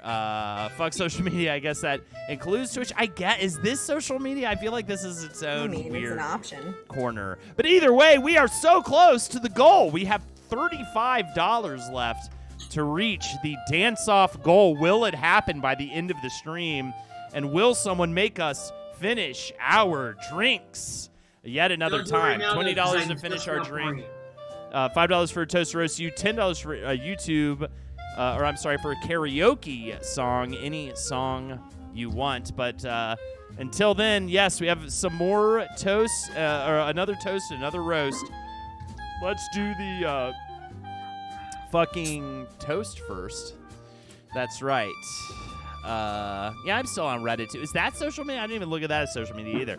All right, fancy pants. How you spend your time on the internet. Sorry, that was me just talking. Yeah, we read a lot of Reddit around here. But I like old Reddit so much better. New Reddit looks just like Twitter. But you can go to oldreddit.com, and it's great because then they give you this whole scrolling thing, right? But you can pick and choose what you want to dive into. You don't... With the new version, you see every story at its fullest. And I like that you get to sort of direct your interaction rather than just be exposed to everything. Well, speaking of getting exposed to everything, fancy pants, I've seen your penis. And it's very fancy inside of your pants. And I just want to sing it a song right now. Here, let me pause this. Did you ever know that you're my hero? You're everything I would like to be.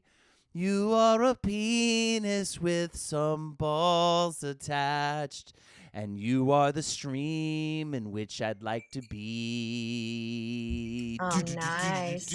With your dirty bush and your funny legs. Do you actually have a penis? Not to intrude, but I don't even know if you're man, woman, them, they. I don't know anything about That's the magic of the internet. Yeah, there you go. Fancy pants. Keep those pants fancy. Keep them high and tight, and make love to a stranger this week. But watch out for that monkeypox. Cheers. My God, I brought Jeff to tears. Unbelievable. All right, who's next to give a toast? I'm next, but this is just kind of a silly toast, Fancy Pants. I don't know you very well, but I think you might enjoy this. So 1 second. All right, she stepped away. She's coming back soon with some apparatus. This is not the roast portion. There we go. I toast you. Oh, okay. Sort of an angry toast. There's my little. I toast you. Yes, you clever girl. Clever exactly. girl. There you go. There's your clever girl for the day, Carly. Carly always has to get a clever girl from somebody, either online or in real life. Those are new. My folks just said those for the kids. They're great. All right. I chased Byron around the lumberyard today in that thing. Nice. I actually scared him. It was awesome. That's great. All right. Last but certainly not least, unless you're the voice in his head, Jeff, what do you got for us? Funny you should mention the voice in my head. Look, we've all known, everybody who watches this has more than once knows that my life crumbles to pieces multiple times. And Yes. the thing is, wait, who are we toasting? Fancy Pants. Yeah, good. That's the story I had in mind. Because I was going through one of the most difficult periods of my life.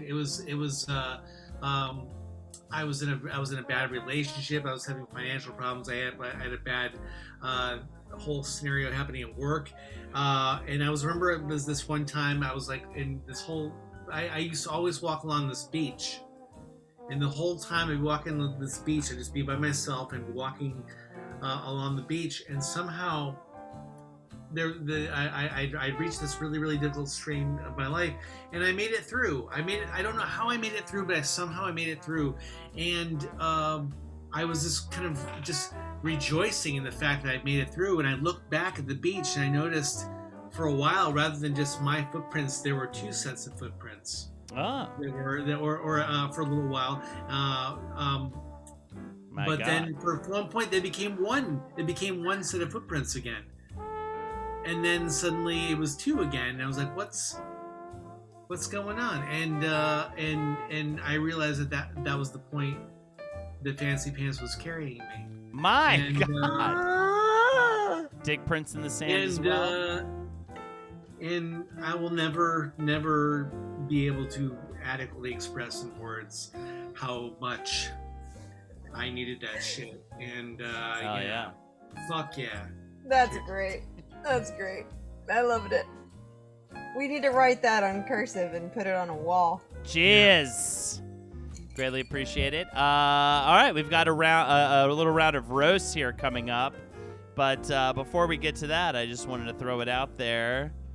The incentives: $5 for a toast to roast you, $10 to choose one of us to perform karaoke. You can choose this song. Maybe we can get another one by the end of the hour here. $20 to finish your drink, and more importantly, $35 to go in the Dance Off Challenge. Can we get there? Will you make two grown men with gray hair in their beards and love in their heart and, you know, the cum like in a sandy texture to their cum because of how old they are? It's Will you unpleasant. make them dance and move around? What were you saying, Jeff? I said it's unpleasant. You're talking about the texture of our cum. It is. First of all, why did we compare it that one day? We didn't need to do that. We didn't need to put it in a two separate cups to see what the difference was. So if I drop $100 next month, everyone drops 5 drinks. Maybe. Why next month? Why you gotta wait a month?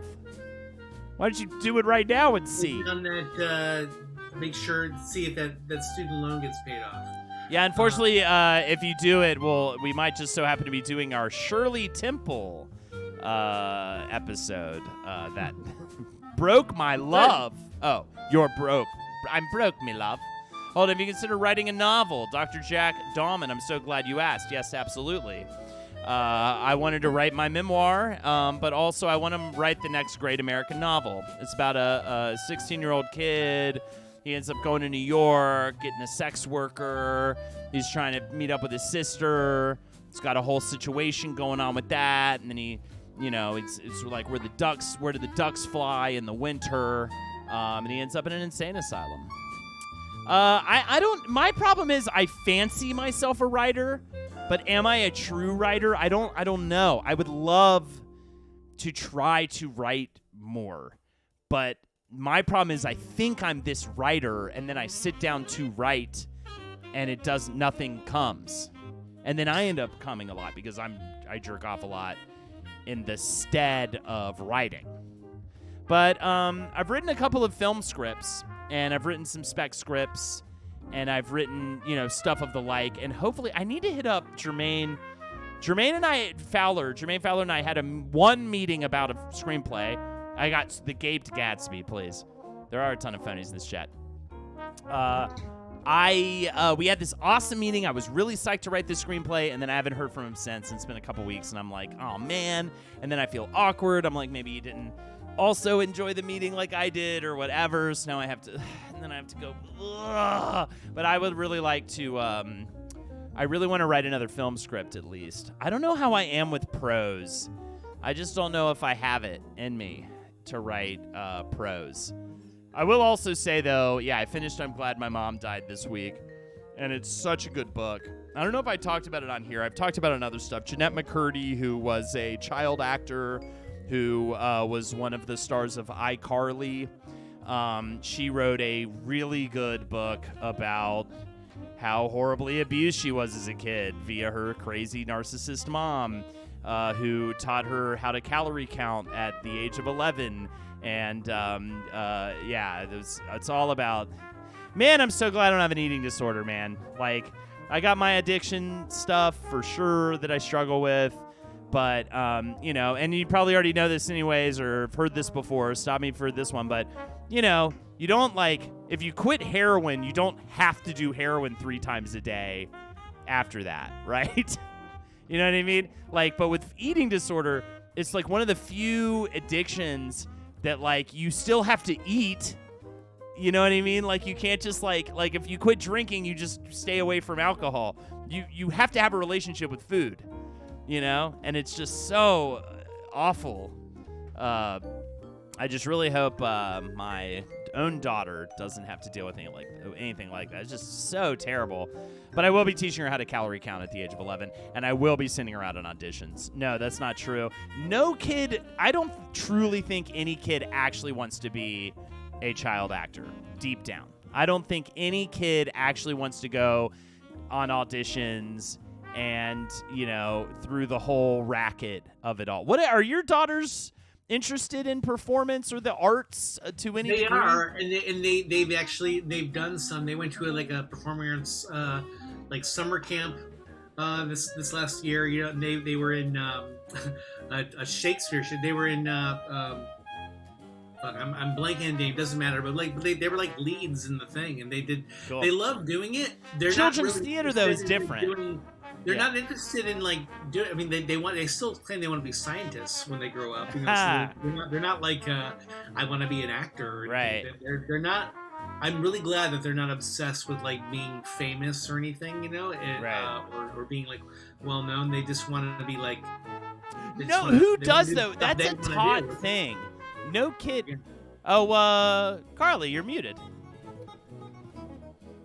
Here's the difference between how we grew up and how they're growing up. They have a lot of input when it comes to fame and celebrity and popularity and all that. So that's been there from the get-go. Yeah. So, I mean, it's a talk that needs to probably happen at some point, Mm-hmm. But I guess the more that you don't have to worry about like Winnie or Jeff. Like, I don't think it's about worrying about your girls, because you're going to offer them the support that they need, that so they don't go to depend upon the internet for that validation.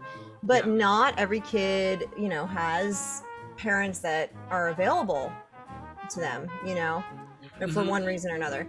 So it's hard. It's like, even if you have a kiddo who's like pretty like well adjusted, we'll say, just a blanket term, they're going to still interact with peers that are going through struggles of their own, even if they don't connect. And so talking about it is only going to help them basically have stronger friendships and maybe like help their peers out. I encountered with eating disorders, that was early because of, performance classes. Like, I took a lot of dance classes and all that, and it was way too young. Good point, El Condor. Where that happened. Internet famous, on the other hand, is a recent thing. But I think if anyone truly understands what fame is, I don't think anyone actually wants to be famous. Cuddy McGill, it's just I got validation. I'm sorry, Cuddy McGill, I got to the last audition to be the Oscar Mayer Wiener Kid in the 90s and told my mom I didn't want to, and we got up and walked out. Hell yeah. There you go. Also, check out Spun. The new episodes are so hard to listen to, those fucking TikTok. The YouTube, TikTok, any of those parents that... I'm very choosy about like the kind of stuff, and you will not be getting TikToks where I like incorporate Winnie. Like, I cannot do that. I like to say some pics I like to put up every now and again, but man alive, Lord God. I'm probably hurting my girls by having them show up in CockTails photos. And well, that's the one, right? We make that one exception, but I feel like we handle it tastefully, where we, where they can do that, and then there's, but I think if I had 1,000 viewers, I don't know, I might feel different about it. The kids here are mesmerized by the stream. They want to know everything about it. They like, when I'm setting up and stuff, they'll sit here and just look at themselves and like, I'm on the TV. Yeah. And I think, at this point, they're just all pretty young. So, we talk about it, but, I feel like that's a choice that they have to make later in life. The girls are so excited every time because they know that people are watching them and stuff, and so every time we tell them, like I said to them earlier today, it's like, you guys want to do some dancing on stream tonight? And they're like, they're all excited about it. So, and they're like, you better fucking do it. Better fucking do it. Carly, you said something earlier that I just want to say about like wanting to be famous, because there was a point when as a kid where I wanted to be famous, and I think what it was is it's this is going to be sad again, but I just mean that it's like when you want acceptance, when you want people to like you for some kind of reason, and I wasn't a popular kid. I was, I there's a lot of bullies and stuff that I dealt with growing up, and I wanted. How I viewed fame was being something like where everybody accepts you and everybody loves you. I know that's not right, and I don't want that anymore. I don't care about that anymore. But there was a period in my life where I really did want that sort of like thing, because I thought it was like a power. I thought it was like a magic wand waved and saying, "Oh, people love and accept you now." Now, not that nobody loved it. Obviously, my mom loved and accepted me and everything, but like. But just like outside of my immediate family. Yeah, so, Dong Wizard says needing the love missing from your parents through strangers is often the case. And I mean, I can even speak for myself. Like, having my mom in town recently put things in perspective. Preface with, I love my mother. She was great. She came into town, helped out with Winnie and stuff. It was Did really you regress a little bit? Well, we're just not a very touchy-feely... don't you always regret? I mean, anytime you're... I feel like this is the arc with my mother being in town. It starts off okay. It immediately becomes stressful and like difficult and like, oh God, what are we? Oh my God, when is the flight home?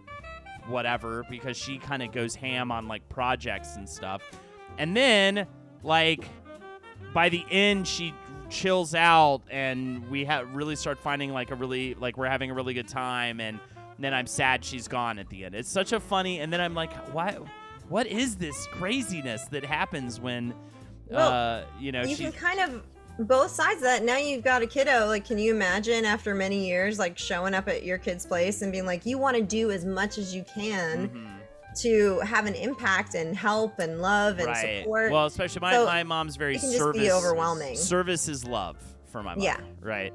And so it's just that can be kind of intense, because then I don't think she gets the memo on like, hey, we're also like trying to just work and get good rest, and we don't necessarily need to be doing like 8 projects right now. You know what I mean? Right. In the middle of a Wednesday. Why am I at Costco right now? You know what I mean? Why am I at Costco in the middle of the day on a Tuesday? You know what I mean?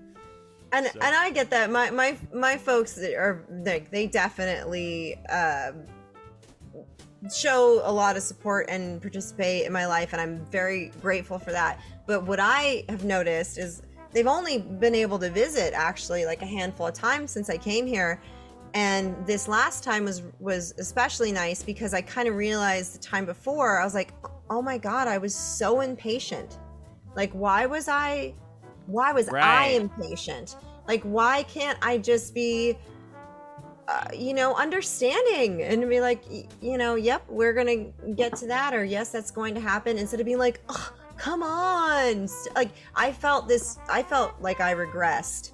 Right. And it was weird. It was like this out of body experience where I was like, since when am I this like stressed out over nothing? Yeah, I hear that. I get but the I same think it's just a habit that everybody kind of has to just be aware of and adjust. Then you can be grateful. Then you can enjoy the time. You're also like, I mean, normally when you have a house guest, they're on your terms.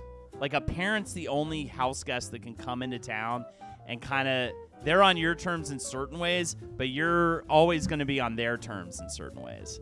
Like, whereas like if Jeff comes into town, we're going to hang out. He's in my house, right? Like, we're going to hang out. He's not like gonna he's not gonna push me into stuff I don't want to do or something like that. You know what I mean? Like, in the way that like my mom can do that. There is the pressure, or at least the influence, because it doesn't have to be pressure, to also please your folks and make sure they're having a nice time and take care of them and like make sure that everything is taken care of.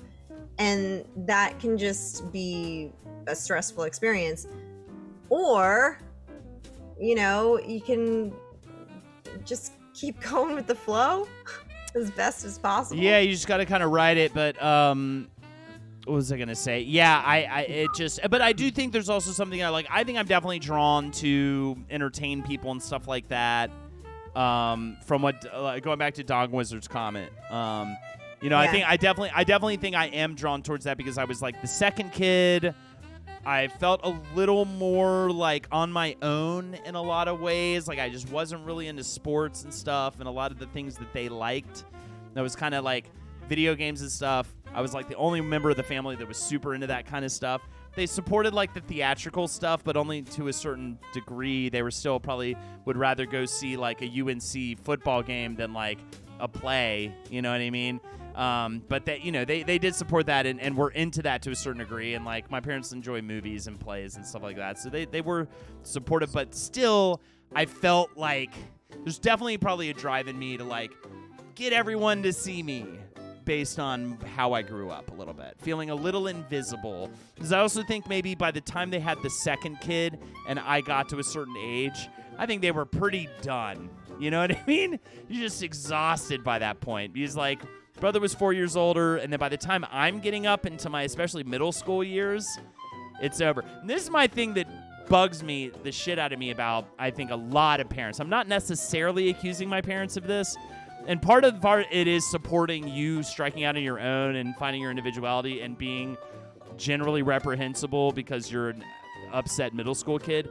But I think there's an age all kids hit where they no longer are cute anymore, and hormones. And the hormones happen, and the pimples, and the awkwardness, and the goofiness, and you're no longer cute, and the parents go, oh, you're not this like cute little plaything for me anymore. All right, well, see you later. And like I just think that's awful. So sometimes kids also put out, that they don't want That's to what be I'm saying. treated Yeah, that way. I was just saying, so it's like, like they this just wanna strike double-edged out their swords own. where it's like both parties kind of like, nuh-uh, but nuh-uh, but Right. nuh-uh. Right, where the kid deep down, I think, wants that great amount of attention and love, but like that's not cool necessarily. Which is why I do appreciate the younger generation at this point. I think there's a lot more openness, a lot more emotional awareness, and a lot more like of an ability to be like, connected to their emotions, connected to, and everything isn't like how little. I mean, I just hated the grunge era for that, and how the battle of that Ben Folds song, the Battle of Who Could Care Less, was so annoying, and I totally played into it too, and it was so annoying to have to be like, you want to care about things, but only things that are acceptable, like Nirvana and like certain sports and certain bands and certain TV shows, but don't care too much, 'cause then you'll be lame. So you have to play this balancing act, like, yeah, it's kind of cool, I guess. You know what I mean? Of like, I don't know. I know I'm rambling, but it's because I'm getting drunk. We get drunker. Yeah. If we could finish our is drink. a part of adolescence, though, and I think you go through some of that shit to get to the good stuff after. And you know what? Maybe if you hadn't gone through some of the less pleasant moments of your childhood, Holden, like you would not be the same dude you are today. And aren't you grateful for like turd? I'm like, just I saying. like You want to be different? origami or something. Be sitting here folding origami or some shit.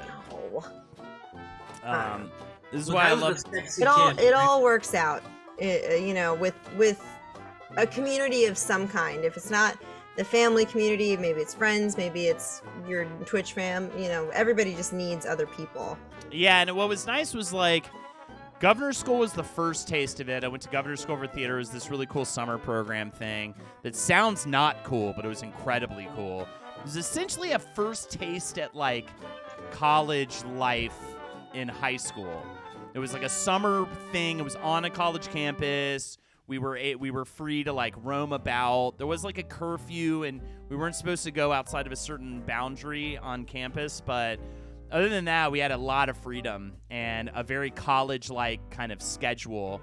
And I went there for theater, and to just be around people who were passionate about theater, and it wasn't lame, and like we could just like be really into something, and you weren't like reprimanded for it within your social group, was incredible. And then to finally go to college for theater, and it's like, no, now it's about it's almost annoyingly on the other side, like people being almost too passionate or coming off like too into, like how dedicated can we be to our craft?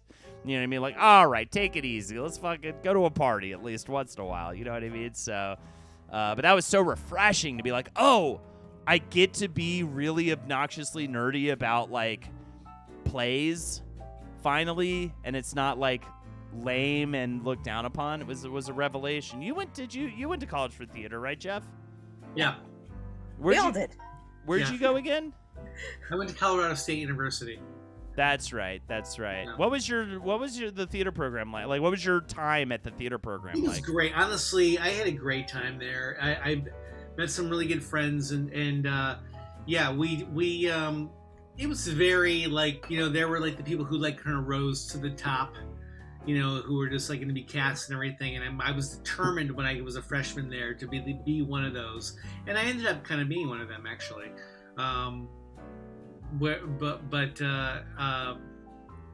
Yeah, it was really good. It was a good program. There was lots of parties. It was Colorado, so it was long before weed was even legal there. Just like the entire city of Fort Collins just smelled of weed, and and it was but yeah, and then lots of breweries like microbrews there, and The best. Love and it. yeah, just like Speak my language I right had a now. great time. College was actually really, really a great experience for me. El Condor, I want to see the version of Holden who's fully into the theater arts. Well, I was, it was a bit of a tumultuous climb for me. I mean, I definitely found sketch comedy as my like eventual outlet. Like I tried to take theater really seriously. Like I was, it's kind of funny what we think the reality is. Like so many people don't realize like you can just pursue a career in comedy. Like I think people know that now, but back in the day before we had the, more prevalent internet and everything, I just didn't know what the deal was. I was like, well, if I'm going to do this, I got it in my head. I was like, I have to become a serious actor. That's the only way to like do this for a living. I have no idea why I thought that. But I went into like serious acting mode and then got kicked out of the acting school. And I always say it's like the best thing that ever happened to me. And then I found improv and sketch comedy and my strengths and all that kind of stuff. And the only thing that's a shame about it is like I definitely one of my little goals would be to act in a play sometime in the next couple years. I think I would love to shed, because even also like Lexi loves acting class, and she's like, you should take a class. It's awesome. Like she was in this really good program. I forget the name of it out in New York, and I was just like, you like acting? Like I have such a stigma to acting class. Acting class was presented to me in a way that was not fun and was not accepting, at least of me. And I hated the way the other students were to the teacher. I hated the way the teacher was to all of us. The dynamic there was this kind of a popularity class in your circumstance. Yeah, I feel like the popularity was all rigged. It was and very actually brown nosy and accurate. Weird. Yeah, totally. But it was not accurate, I think, to what most normal or to a genuine experience, for sure. Yeah. And it was very weird. The hierarchy and everything. It just the politics were so gross and lame, and the teachers always had like a favorite and all this kind of stuff. So I suppose it teaches you something about like the industry aspect of things, but I mean, yeah, any creative culture, once it gets down to like, okay, so who's going to succeed? Yeah. And then it's like they pick who's gonna. Yeah, and it's like well, but isn't your job to help me? They make a decision like the first day, essentially. Yeah. It seems like. It's just misguided. Yeah. I'm super grateful for going to school for theater, though. Regardless of what the outcome was, it was, and I mean, I feel like it shaped me because I just loved learning about other people. I can't wait to take Winnie to plays and stories, and if you let those things work into your life, you kind of realize you're always in a play of sorts. It's a play of life, but it teaches empathy, and it teaches, I think, humility. And the one thing that's really difficult that we've all been touching on is like just not caring so much about what other people think. Right. Like having that core of identity of yourself, or what other voices in your head that can't. Yeah, well, even those other voices that tells those other voices to like chill out for a sec. Even if they've been implanted in your head via a microphone after a Bill Cosby style drugging ensues. I mean, oh jeez. I mean, it's unbelievable. What he drugged those women, Carly. Here we go. No, just sidecar. Here's a little check-in. $5 for a toast to roast you. $10 to choose one of us to perform karaoke. Can we get a song at the end of the hour here? $20 to finish our drink. I have a full cup currently. On call if needed. Carly has a song on call. There's the link right there. We are $35 out from the dance-off. Can we get it before the end of the stream? You decide, chat. If I do a song, I'm going to do I Believe in a Thing Called Love by The Darkness. Sounds great. You do that one really well, too. I'm excited to do another karaoke hang out here. I think we have to wait till after Jackie's wedding, and then we're going to do another good night karaoke hang. I promise I won't get blackout this time. I'm sure you guys enjoy it. Karaoke is good for you. It's good for everyone. This club is so cool, Jackie. Yeah, what's up? Complete non sequitur. I have an app that I downloaded today. It's one of those AI art ones, where you type in random things and pick a style, and it will give you like a picture. Nice. I just typed in Holden McNeely, and this is the. Oh. Why? Am I a cowboy? I don't know. It doesn't even really look like you, but I enjoyed that a lot. That's fun. Let's do a. Those things are weird. Yeah, I'm kind of obsessed with it, but it's It could be Reddish. I mean, but I think no, he was talking I always about switch Jackie. up Jackie, Carly, and Lexi when I say things out loud. It's Are all been- women the it's same to been you? Yes. Many years. Yeah, normally I just call them woman. No, I think of Nice. it as like a family thing where it's like my mom will call me by my sister's name sometimes. Yes. I just think Apparently it's a sign of love. about that. Because I used to get so upset with my parents, they'd always call me the dog's name. But they love that dog more than most things. So they go, Ariel Holden, when they call me down for dinner. And it made me very upset that they would do that. Because I was like, I'm not a get it. fucking dog, you fucks. But, apparently it's a sign of love. My parents call me by the dog's name as well. It's unbelievable. How you would switch the two. Well, but they're always yelling for the dog, so then they yell to me up the stairs. We've got questions coming in the final hour, but we're not quite there yet. Nightbot, thanks again for posting that link. $35 to go to get to the dance-off. Will we get there? There's the link I don't right think there. so. I'm going to say no. Close. Nobody else is going to donate. No. Nothing. That's the coming voice. through. Nobody's going to. No dance off. No That's dance the voice. That's what the game show The Voice should be. The voice should just be the voice in people's heads screaming at them horrible obscenities and whatnot. But we do have questions. I have to conjure some questions. I've got a question. I got both of my daughters. You there? Yeah. Nick, me, Nathan, Joshua, now Rebecca. They used to always get us confused. Yeah. Nick, Nathan, Joshua. Oh, now Rebecca. Oh, cool. Interesting. All right. What else to chat about? I don't know. It's Monday. We're here. Got a lot of shit to do. I have a huge list of shit to do. And I do need to jump on Artist Way tomorrow. I definitely had one of those days. We didn't really talk about we talked about your day, Jeff. I had one of those days where I was always feeling like behind from the very beginning of the day, essentially. Because Lexi had a doctor's appointment this morning. So I'm trying to go into the studio and work quite a lot and get things done. And Lexi had a doctor's appointment. She kind of got back kind of late from it. And so just all day I've been like, I need an extra 2 hours. Any fun things y'all looking forward to with Halloween coming up? Absolutely. First of all, this Sunday, Hocus Pocus 2 watch along.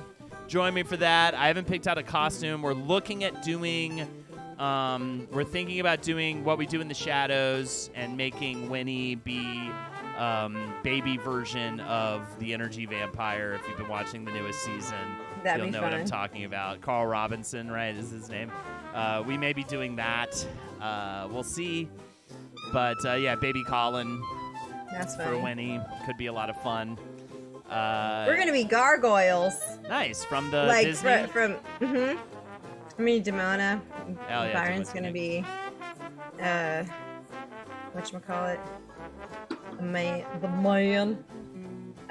Oh dude, I should show you these things. I'm gonna go get something real quick. One sec. Colleen Robinson. We used to have these big Halloween parties at our place. We had Holden New Benda. One or two of them, yeah. Because Lindsay and I love Halloween, and so as we get older, people were doing less and less for Halloween. We're like, we're gonna have a big Halloween party every year, and so we'd have like a whole theme going, and we did that for a while. But then the pandemic, obviously, that kind of slowed things down, and now we're also on Staten Island. I don't know how easy. So are you not doing it this year? No, I think we might. We're discussing it. We might try to do something, but it'll be our first. If we do, it'll be our first attempt at doing something since. Well, always my big piece of advice, which Carly fails to follow most every year, is don't go as anything you have to explain to people all night. Oh, who cares? It's for me. I get to have the fun. I know. For me, it's just the annoyance of getting asked what I am all night. I can't handle it. Yeah. My advice is don't wear something that's uncomfortable or make the uncomfortable part detachable. Yes, very true. So, this is a Goliath boy that has been missing for so long. Check this out. Go, buddy, go. Oh, nice. Nice. I mean, I had a Batman figure that did, like the Batman equivalent of that. this is like, I can't. First of all, he's got a whole bunch of these toys. But I watched this show because of my dad. Byron also watched this show because of his dad, and well, yes, together with his dad. But Goliath had been missing for so long. I had never even seen him, and I've been here 2.5 years, and he was found, and he is glorious. So hence, yeah, Halloween gonna be gargoyles. Hell yeah. Lucas Benedict, Hose Unite. What's happening, dude? Thank you so much for joining. As we move into the final hour of the stream. Can you handle it? So good. We've got questions coming up. We've got a great show. Three questions bathroom break. I'll be right back. Pre-question bathroom break. Let me show you guys how to make the drink. It's an Aperol Spritz tonight. We've got Aperol, Prosecco, and Club Soda. It's going to be 3 parts Prosecco. It's going to be 2 parts Aperol. Jesus God, Jeff, what's even happening there? A splash of Club Soda. Stir in the glass. Chill with a lovely beverage. That's the Aperol Spritz, my friends. Ugh. That's the Aperol Spritz. How's it going, beautiful wife of mine? Yeah, you tired? She's tired, ladies and gentlemen. I'm tired too, I'll tell you what. I may make a request if I get some more ice when you get a chance. No rush. That'd be great. None of these pics are photoshopped. Absolutely none. Just Jeff being too drunk in his house with his children. And, of course, I'd love to try to get another song in before the end of the hour. A little song break. Never murdered anyone. $5 for a toaster roast to you. $10 to choose one of us to perform karaoke. You choose the song. $20. Finish your drink. $35 away from that dance-off goal. Oh, my God. So close. Will we get there? Who knows? Who the fuck knows? I'm back. Had to play some Roblox with my kid before he ate dinner. Yeah, I'm wondering if I'm going to end up living that Roblox life. Slutty change. Well, I walked Carly and Jeff. I said some just incredibly anti-Semitic remarks, which is upsetting because it is Rosh Hashanah. Shout-outs to Jake Young, my co-host, who's been celebrating Rosh Hashanah, I guess is what you do. You celebrate it? Sure you do. Don't you like air sadnesses or something during it, or I don't know what you do. Self-flagellation. Can I show you one of my little projects from today? Sure. I painted a dresser, and now I'm trying to make it kind of fun. You're right. You observe it. And that's the Hulk. Cool. Thing, and that's the Iron Man. Kind of Captain America. Huh? No, just his symbol is blue in the back, and then I did a Spider-Man. There you go. So I have a few more to go, but that was kind of a fun project because this dresser is going to change lives around here. There's just clothes everywhere, man. Like I have them in piles on chairs, but this way kiddo will be able to like really pick out what he wants to wear and stuff, and now that school's and like that's important. Very cool. So, that's something. Cool. All right, here we go. Moving into the final hour, we've got questions coming up. Possibly the gift of song. I think Byron is also gonna stop by. Hop in. Yeah, sounds good. Just a quick question. Is anybody drinking with us in chat? Anybody having an Aperol Spritz, Prosecco, Aperol, and... These are nice, and I will say, not so bad for having had a lot of them. Well, yeah, this was a good Pretty good. episode to try the finish your drink incentive on. I don't feel as shitty as I feel like I would on many others. Yeah, many others. Well, we'll see what happens next time, though, when we do it for a different one.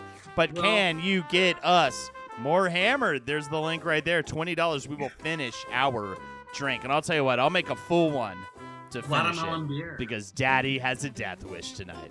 Weird Holden, I am having trouble donating through Streamlabs. Don't know why. Oh, no. Sarah. Saragmag. That's my folks. Oh. Yeah. We'll work it out. One way or another. Is anyone else having trouble getting it through? Unfortunately. Well, tell you what. Just go to my Venmo and just put it through until I tell you that it went through. I mean, or you know what, though, Mom, if you want, I can just Venmo you, Holden. Sure. We can work it out. What are you donating for, Ma? If you want to give your pledge, we can do it that way. Koala, by the way, says at work in a middle school, Jeff. So of course I'm shithoused. So I was working when I worked at Starbucks many years ago. One of my last days, a guy and I, the two of us were just be closing, and we decided we were just going to drink for the rest of the night, and we got shitty closing of Starbucks, which was really fun, actually. All right, Sarah says, okay, Betty, how about a song? Betty is the dog's name. Hilarious. Love it. All right, well, we'll mentally add $10 to the donation meter. We're now at $75. All right. Yeah. We'll figure it out. I wonder why, though. Interesting. I'll help you. Thank you.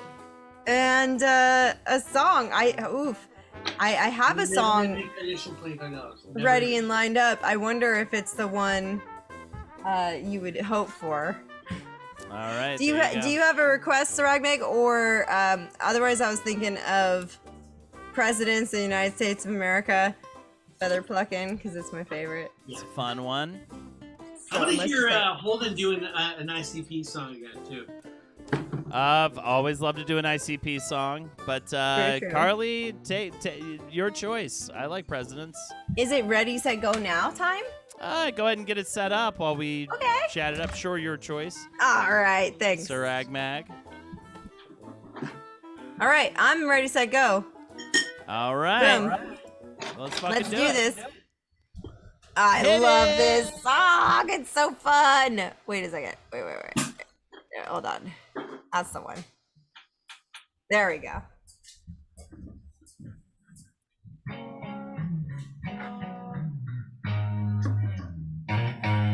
Ooh, she might be loud. Hey, thank you for the cheers, Aster B. All right. Watch the sound a little bit. It's tricky. Billions of birdies squawking out loud, and talking in code to the clams in the clouds. They send a secret message, they send it by word. Some vibrating spiders will receive the word.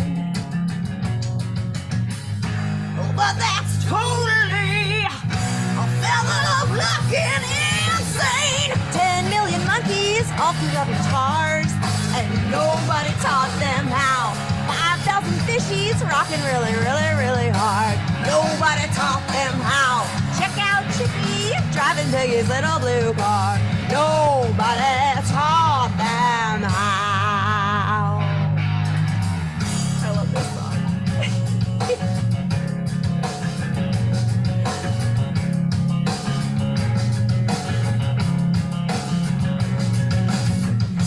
Flies like to fly because they don't like to stay. They're buzzing in the ears of the chicken all day. And chicken understanding the pig out the good. Santa subs on a signal through the snout in the middle of an elephant's long, wet, cold, gray nose. Well, that's totally a feather plucking insane. 10 million monkeys all pick their guitars, and nobody taught them how. 5,000 froggies rocking really, really, really hard. Nobody taught them how.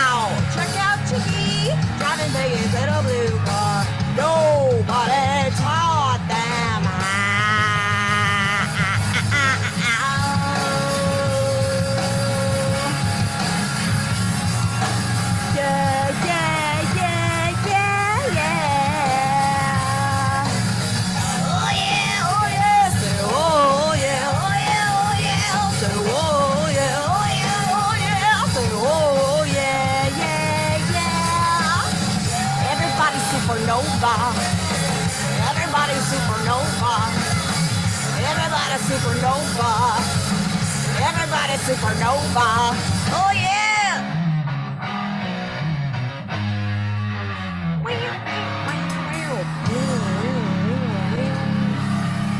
All right. Woo, that's That so brings fun. us into the final hour.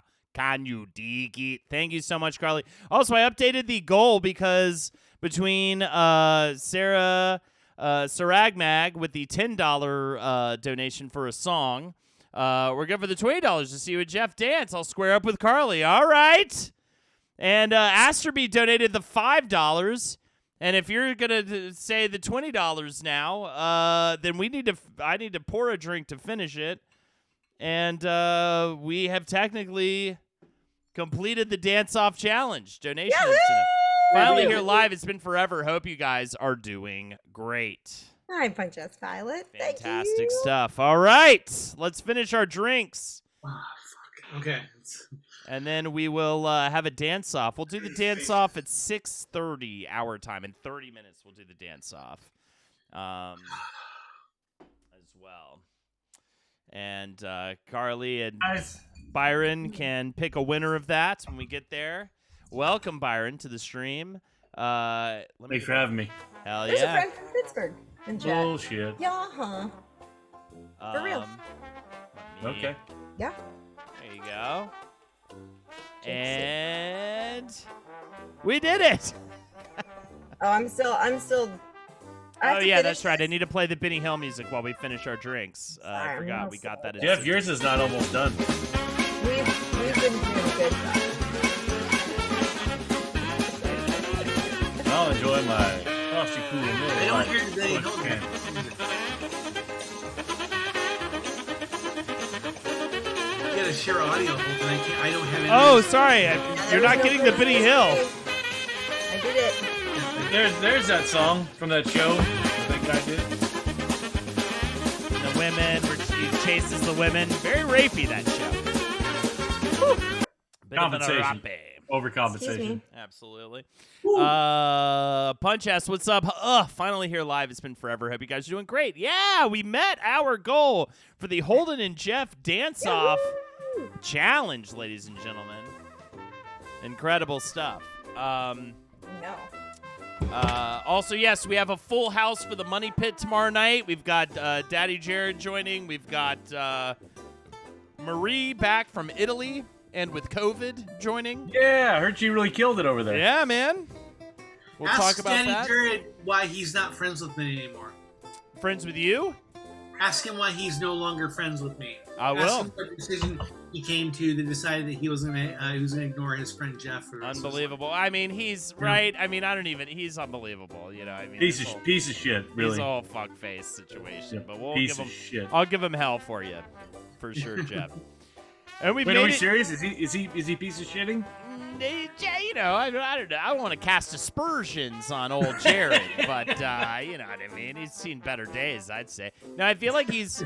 When is he gonna get married? I mean, what are we doing here? Right? He's a dear. He is a person that I love, and I have not seen him in a very, very long time. Well, you know what they say: move to Staten Island, see who your real friends are. Exactly. Yeah. Exactly. Moving to Staten I'll tell you Island what, is essentially I akin count to you, like. I count Carly and Byron. I count Lexi, obviously. I count, all my other Staten Island friends. But Moving to Staten Jared- Island's akin to like getting Jersey. cancer. You know, all the real no, friends come out of it's the more, woodwork. It's more like a fucked up monastery where nobody adheres to any rules, and we've just been around a real long time. Yep.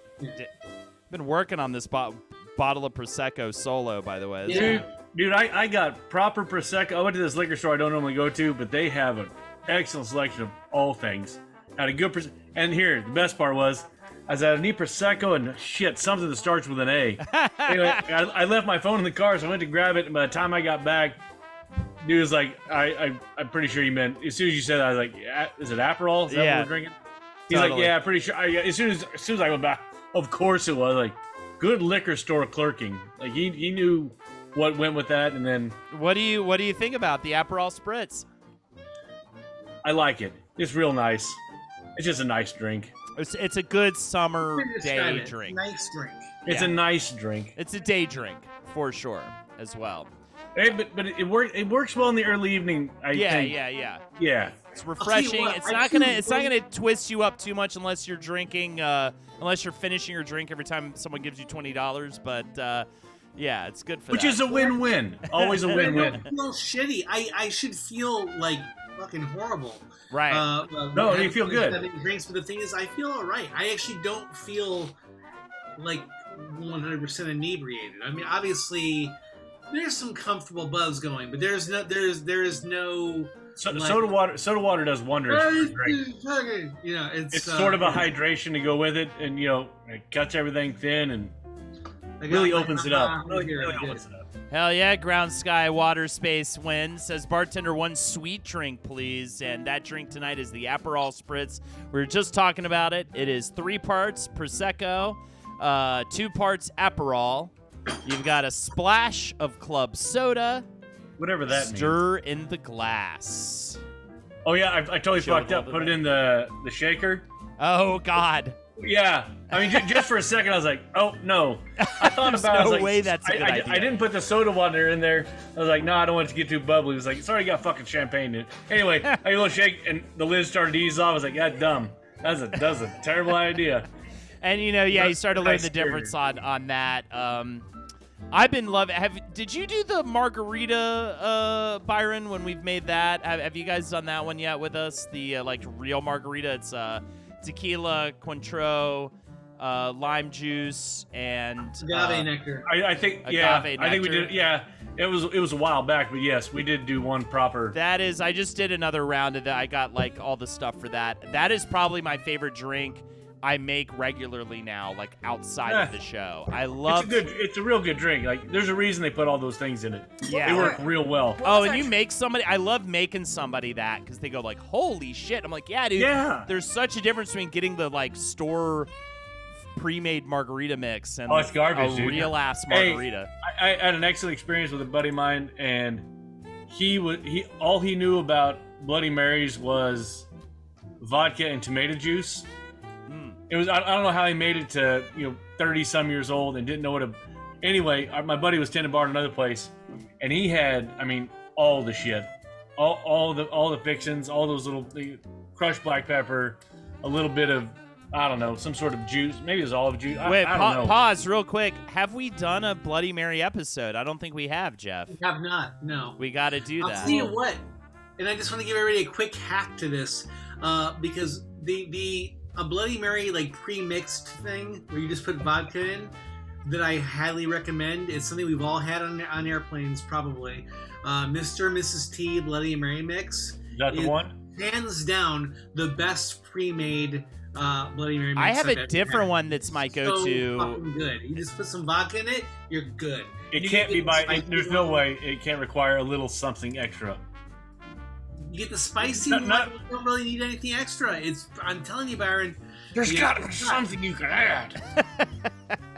You I don't can. know. No, that's we always go with Zing Zang just because Zing Zang's pretty good. it's a good base, but you can definitely dress it up. Best Bloody I ever had too was I hope we go when we do our page 7 Whizbrew Milwaukee show. I hope we end up going back to this little hotel that we stayed at.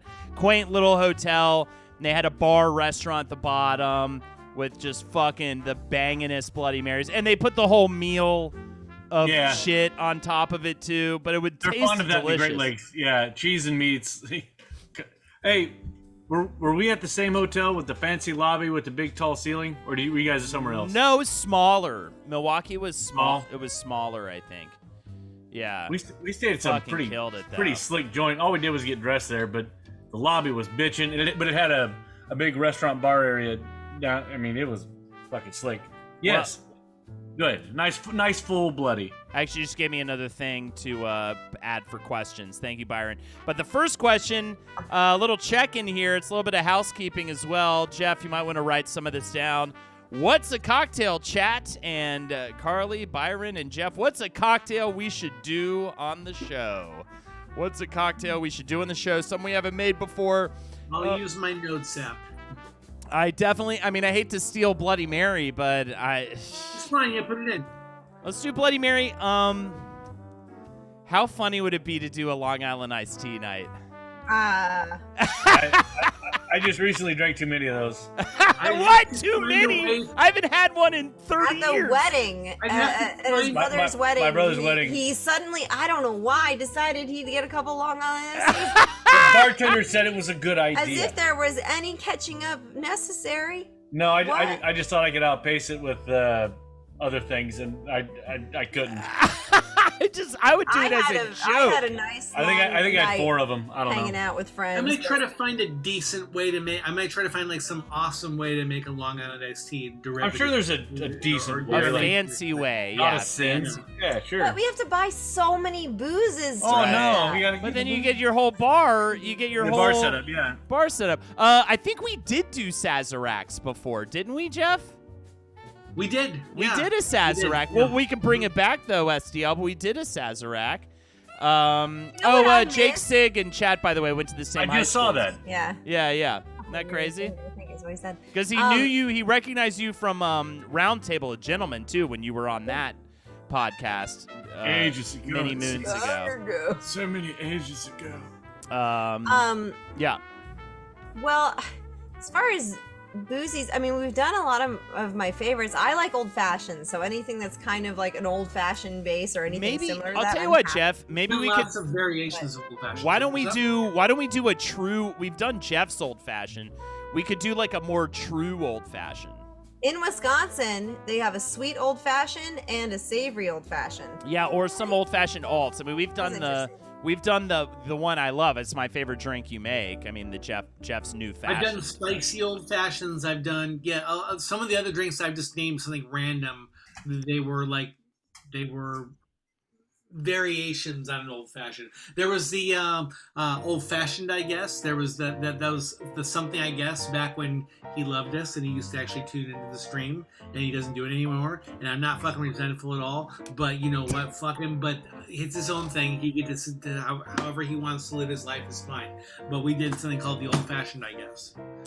Manhattans we've done the apple cart. Yeah. I would be interested in. We've done Negronis. We did a whole Negroni night with different versions of that.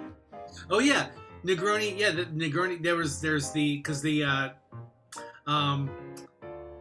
Negroni was with if you switch out gin for mezcal, it'll make the best friggin' Negroni ever. So.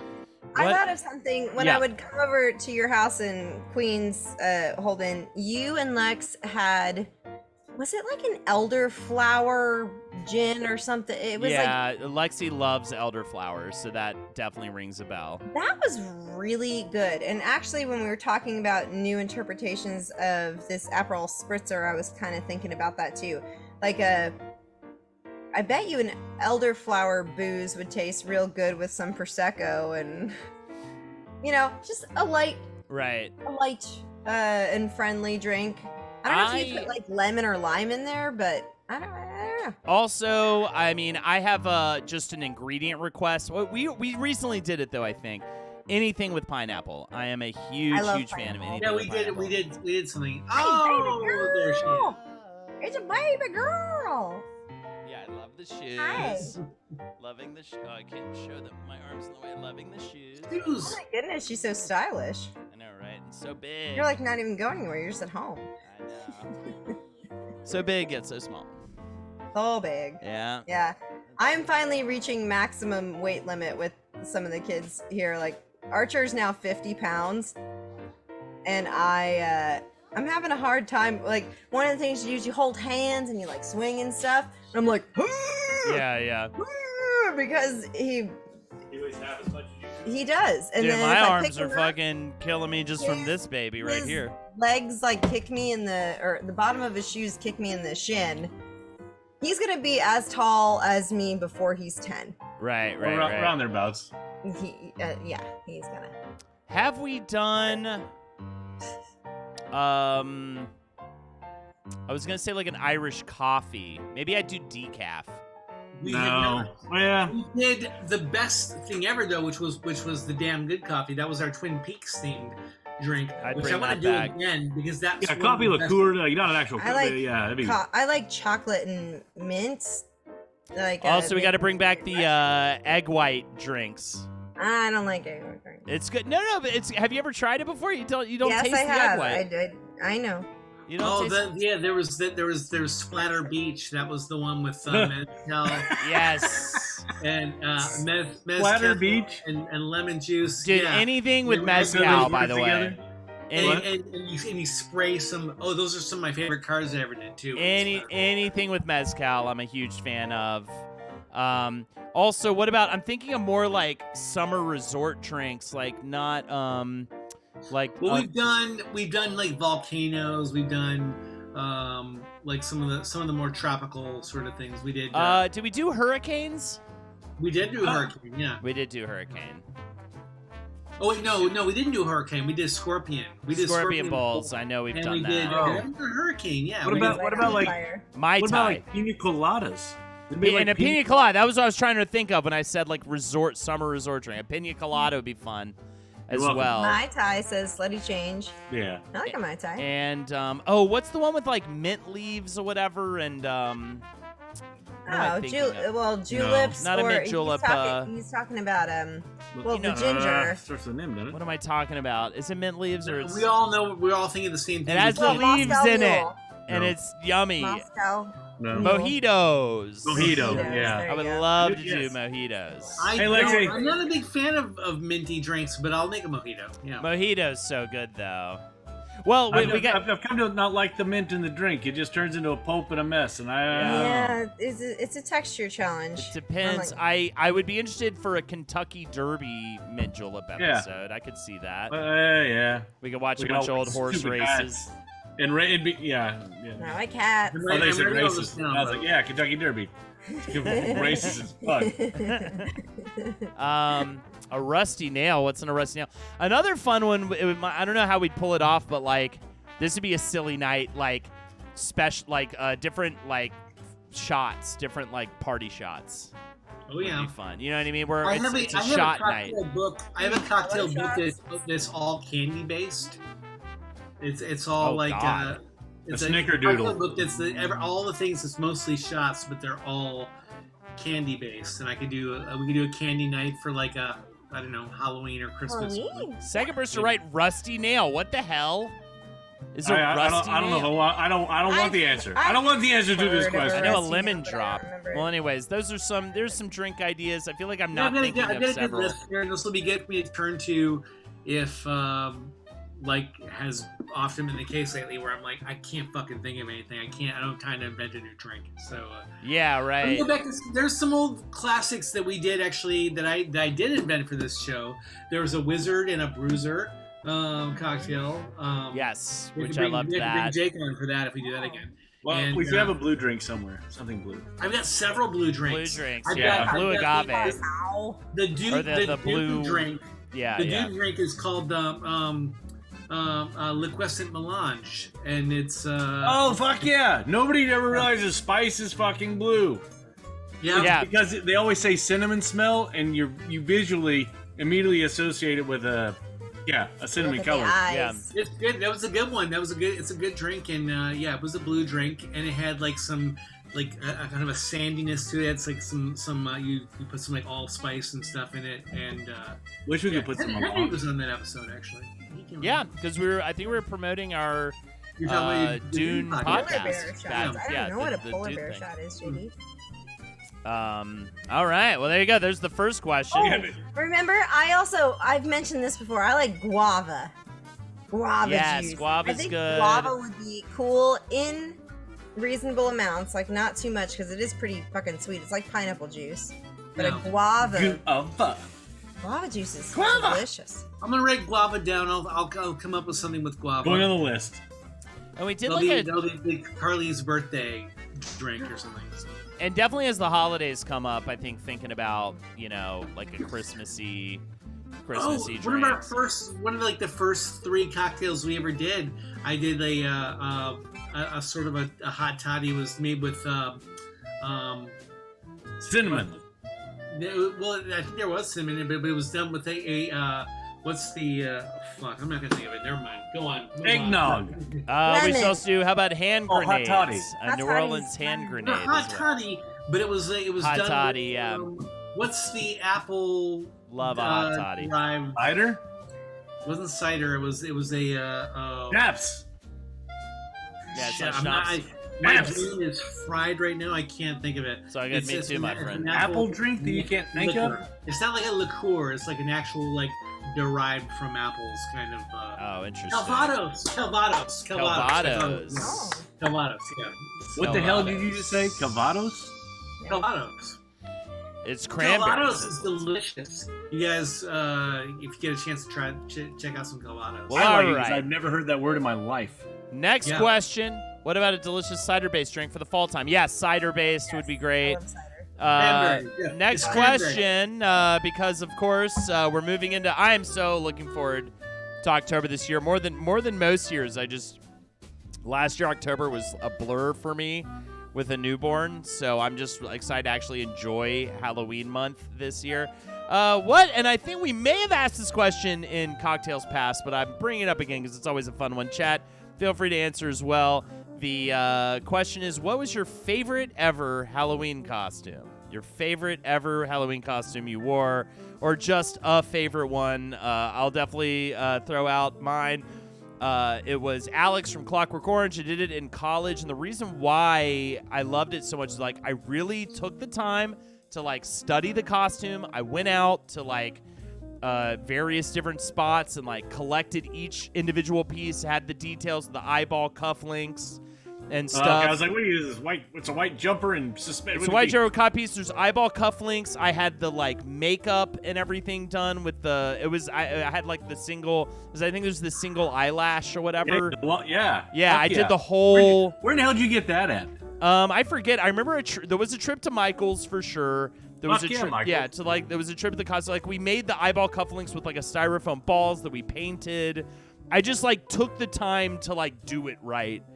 Every little piece of it, you know what I mean? And it felt so good to actually instead Proper of just, cosplay, man. Really get.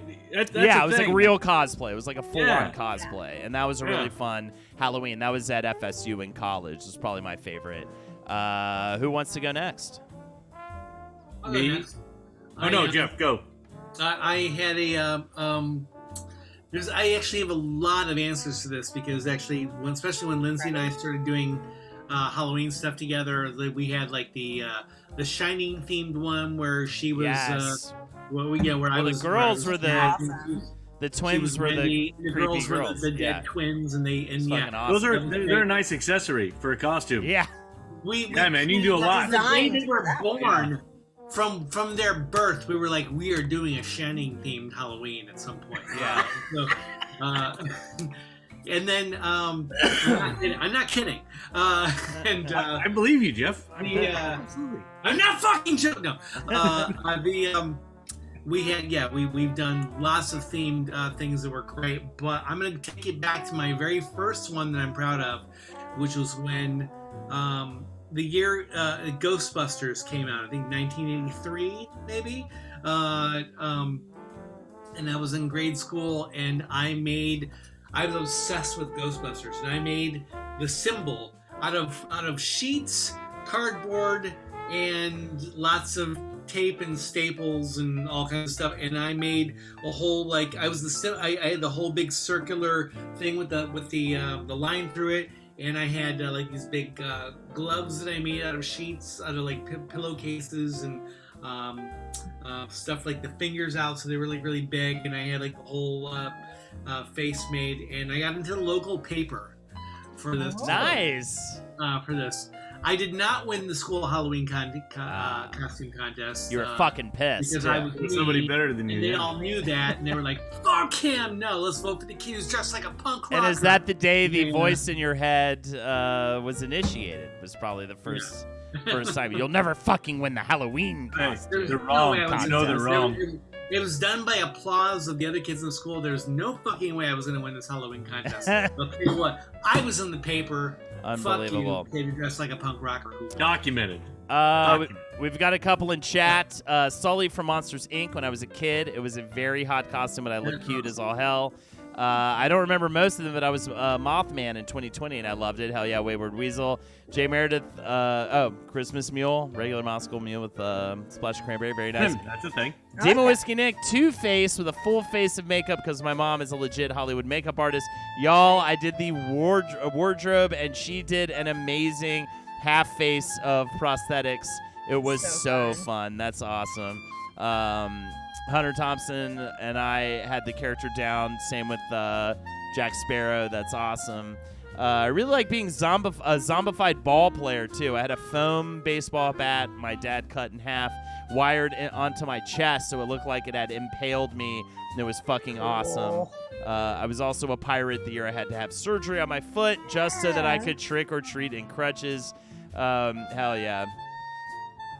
I was Totoro, and my partner at the time was May. Very cool. I had the chrome mirror mask and a purple robe with foam core flipper arms, and I went as a literal pinball wizard. Love it. Love it. That's so cool. What about you guys? Favorite costume? I was, when I was a kid, my dad's he's crafty. He's very, very good builder. He's an artist. But one year, that was like second grade maybe, I was Max Headroom. Nice. Had half of a cardboard box, like a Pepsi dispenser machine came in. Dad fashioned some dowel rods on the inside that I could hold onto and carry around with me. Turned it into a TV, cut the front out of it. And I was standing in it with a little suit and tie on and then like a store-bought Max Headroom mask. And I carried that fucker around with me. And again, I think that weighed as much as I do, or I did at the time. Owned it. Yeah. Hey, Jeff made the paper. Goddamn right. Yeah. It's like, that's a good costume. That's so funny, man. Look up Max Headroom if you didn't already know what that is. That's a really cool costume idea. Oh, hell yeah, the Pinball Wizard.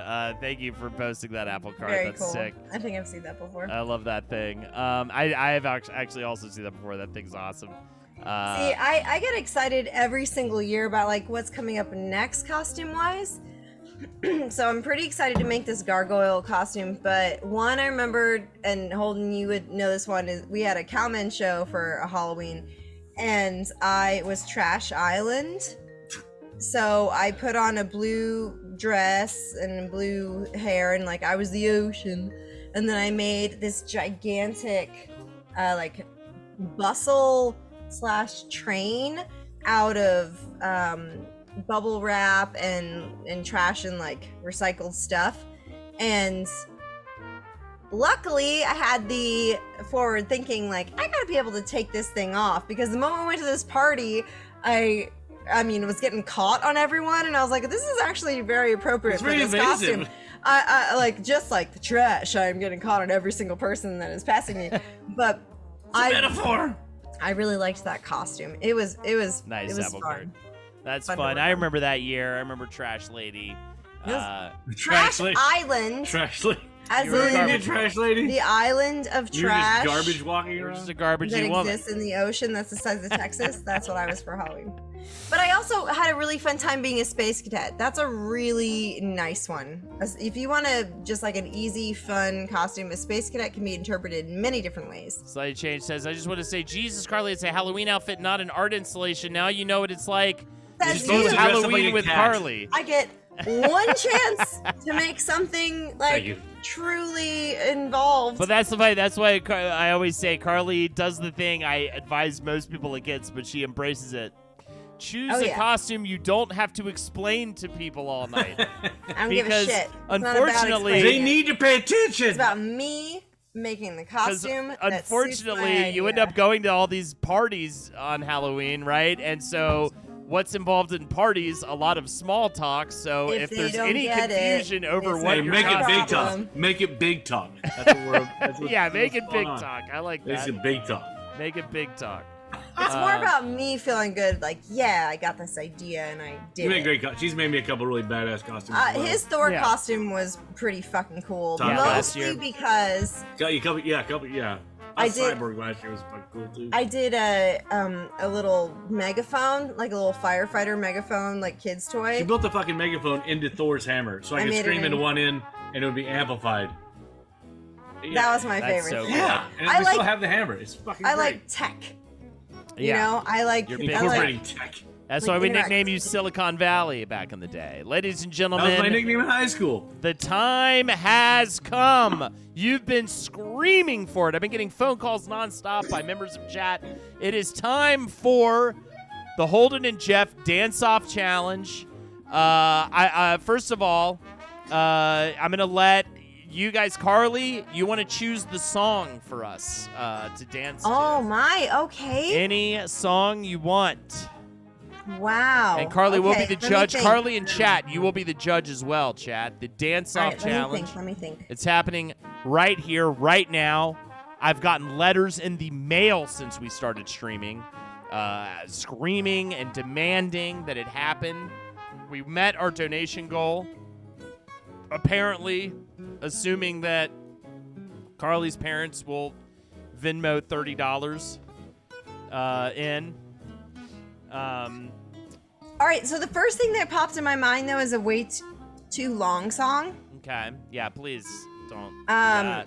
I want there's a party going on up in here by Brides of Frankenstein, but I think it's like or Funkenstein, excuse me. I think it's like an 8-minute song. So How about can you this just song? do, like some of it? No, we're not. No, choose a song that is. Okay, then give me a minute. Then give me a minute. I 3 to wasn't ready. 4 minutes long. What's going to, call for sexy moves? What's going to Because call for one sexy thing that moves? Holden and I have plenty of is sexy moves. Red Corvette by Prince would be something like something in that realm. Hold on. I got this. I got this. Corvette. Any Prince song. The Red really, Corvette is a. not bad dance because that's like Yeah, I would Metaphor prefer for a woman's Kiss if we're vagina. talking Prince. We can do Kiss, whatever you want to do. I'm just throwing out a suggestion. Do that one. That's a good one. All right, we're doing Kiss by Prince for the dance-off. Stop calling my house, chat. We're finally going to do it. Ladies and gentlemen, boys and girls, if you have seen anything in your life, you've never seen nothing like this. That's the sentence that I stand by. Let me just get the song up here. All right. Okay, got to turn it up here. Okay. Here we go. You guys ready for your fucking domes to be blown off in the tips of your penis and your clitoral area? To be blown off. All right, let's do this. Hold on, I have to get ready too, Jeff. I feel like Jeff's already prepared. Okay. All right, here we go.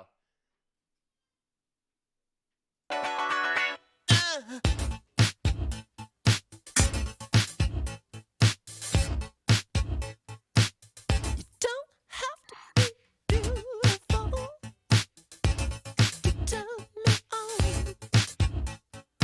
I just need your body, baby, from dusk till dawn. You don't need experience to turn me on. You just leave it all up to me.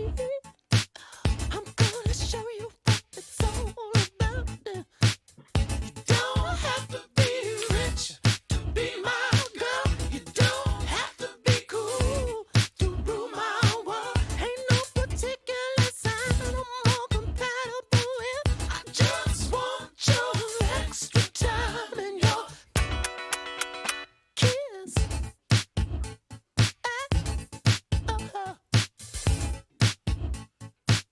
You got to not talk dirty, baby. And if you won't impress me, you can't be too flirty, mama. Don't look at him. Look at me. I know how to undress me. Yeah, I wanna be your fantasy. Maybe you could be mine. You just leave it all up to me. We could have a good time. Some Riverdale shit for your ass. Don't have to be rich to be my girl. You don't have to be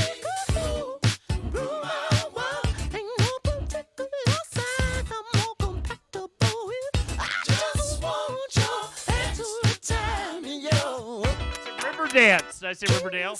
Yes. Oh, I meant Riverdance. I think dance.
Kiss.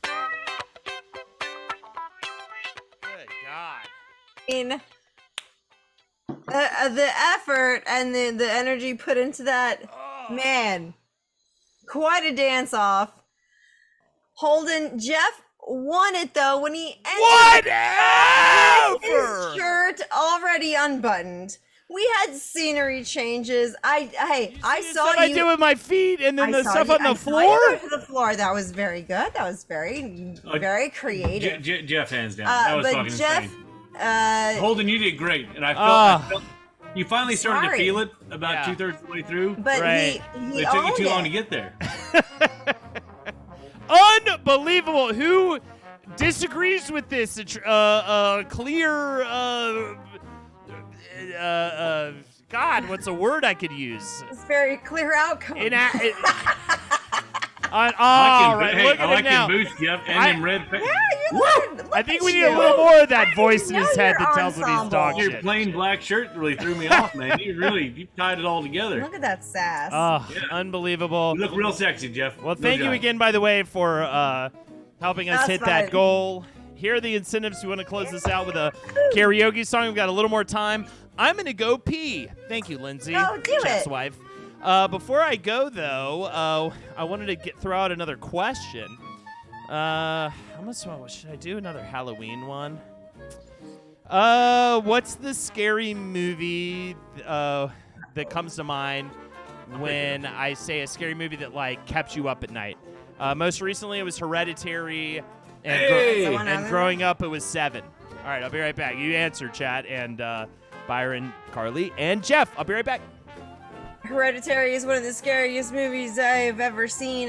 Aster B, The Descent was also a big old surprise for me because My dad loved it. He's like, it's an that movie's fucking excellent intense. movie, but it is Yeah. fucking terrifying. On several levels, because that movie also just with the whole claustrophobia of it and stuff too. It's I like didn't know what to expect. oh yeah, you're not breathing well through the whole film. It's a great fucking movie. Whenever people talk about it, they're like, maybe one of the best movies, but nobody ever really talked. It was too good and weird. I think when it came out, it was just like, what the fuck did I just watch? So good. Yeah, Yeah. it's that good. But Hereditary is one that I actually had to physically get over because I watched it by myself because that's what I watch things by myself sometimes. Big girl with I pants. do things by myself for many years. And I watched it and then I was just all fucked up about it and I couldn't sleep. And I had a bunch of mannequins in my apartment Always a good in idea. Brooklyn. So I had like all these body parts, they look like trees. So I mean, they weren't that creepy. But because of that one scene when she's in the corner, I'm not seeing it. that's all. You don't know anything more than that. I know. I would look around the room and be like, what the fuck? And it got me sincerely. Doesn't everybody do that anyway when there are body parts hanging around the room? Like, No, oh man, that's no, weird. it's a different thing. But as a child, Nightmare on Elm Street, Freddy Krueger really freaked me out. That was the one that like I tried to be like real cool about scary stuff when I was little, but that one actually really got me. Jeff? Well, there's been lots of movies I thought were really scary that I almost thought of, but I'm gonna go with the original The Haunting. Yeah, Cool.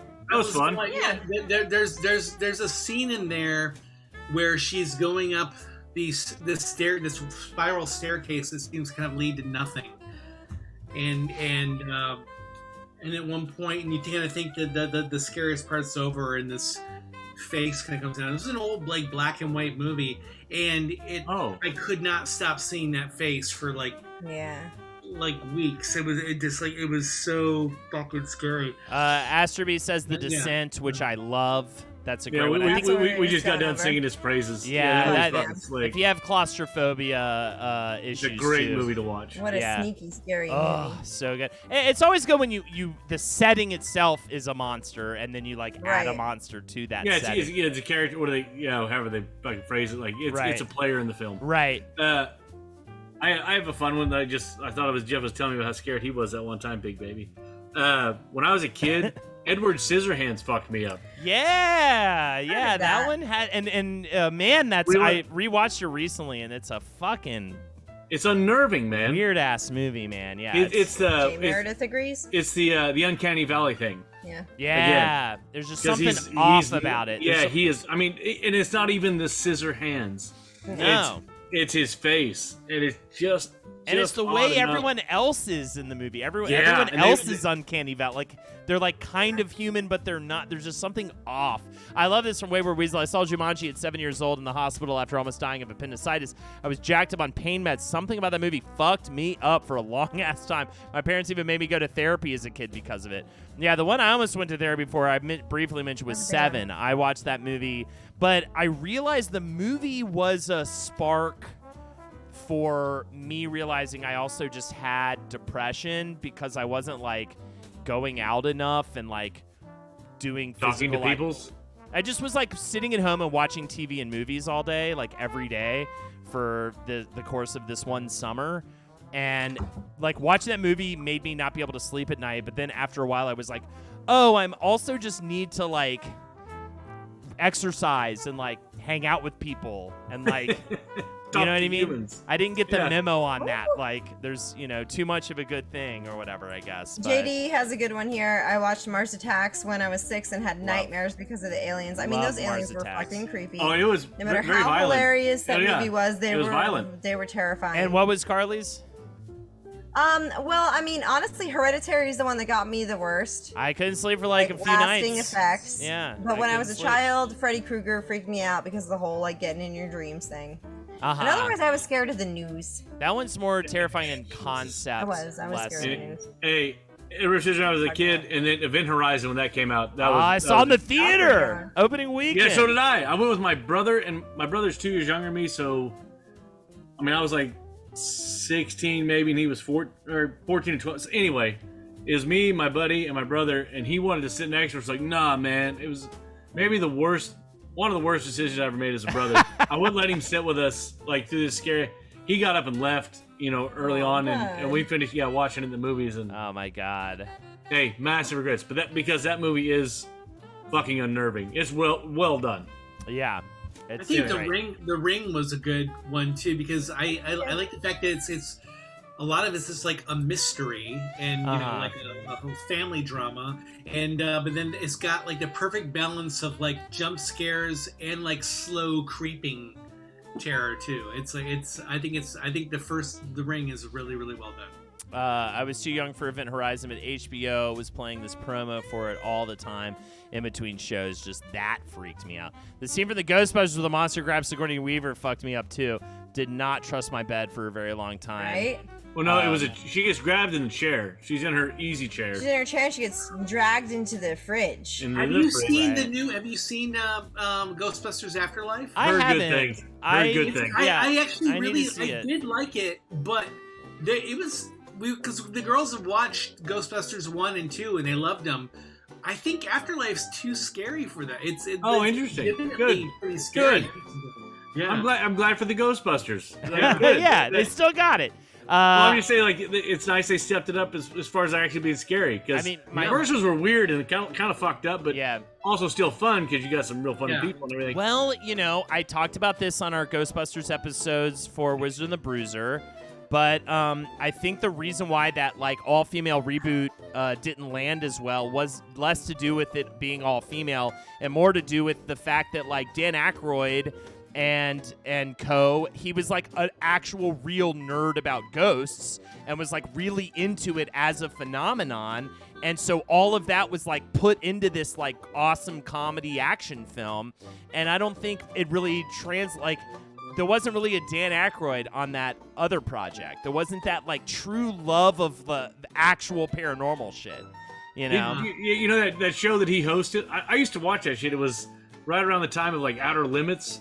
And Dan Aykroyd had a show called, I can't remember what it's called, but it was produced by the great Peter Aykroyd, who I assume is his brother. But he definitely is a believer in all that weird shit. and that I feel is the missing ingredient that none of us realized, that this wasn't just a goof 'em up about ghosts. The person who helped write this movie, who was a big part of making that movie, actually believed in ghosts. Into it. And was fucking into it. And that translated in an inherent way that we didn't necessarily realize. Because again, I agree. One of my favorite lanes is movies that kids loved that always had at least one or two really scary moments, like Pee-wee's Big Adventure with Large Marge. Oh, fuck yeah. Ghostbusters.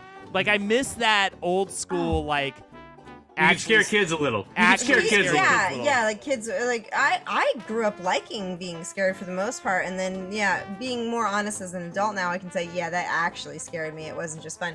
But talking about Goonies. The gal from Goonies, not.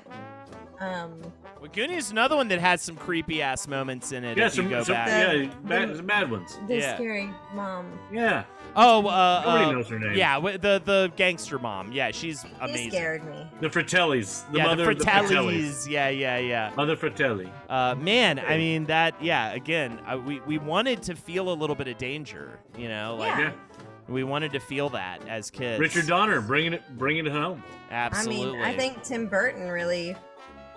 That dickhead. A lot of that. Well, I mean, you say dickhead, but I meant that as a term of endearment. Yeah, just God damn, man, you really pulled me off a center. Anyway. Is this one too obscure? Favorite unsolved mystery. Favorite unsolved. D.B. Cooper. I don't really give a shit, but that's D.B. Cooper's the probably the most obvious one. The guy that jumped out of the plane. How did I get so goddamn sexy? Yeah. What? I don't know. That's the how mystery. you got fuckable? How Jeff got fuckable? I don't get it, but I did. Rockabirdie. I was gonna say those trolls were scary too.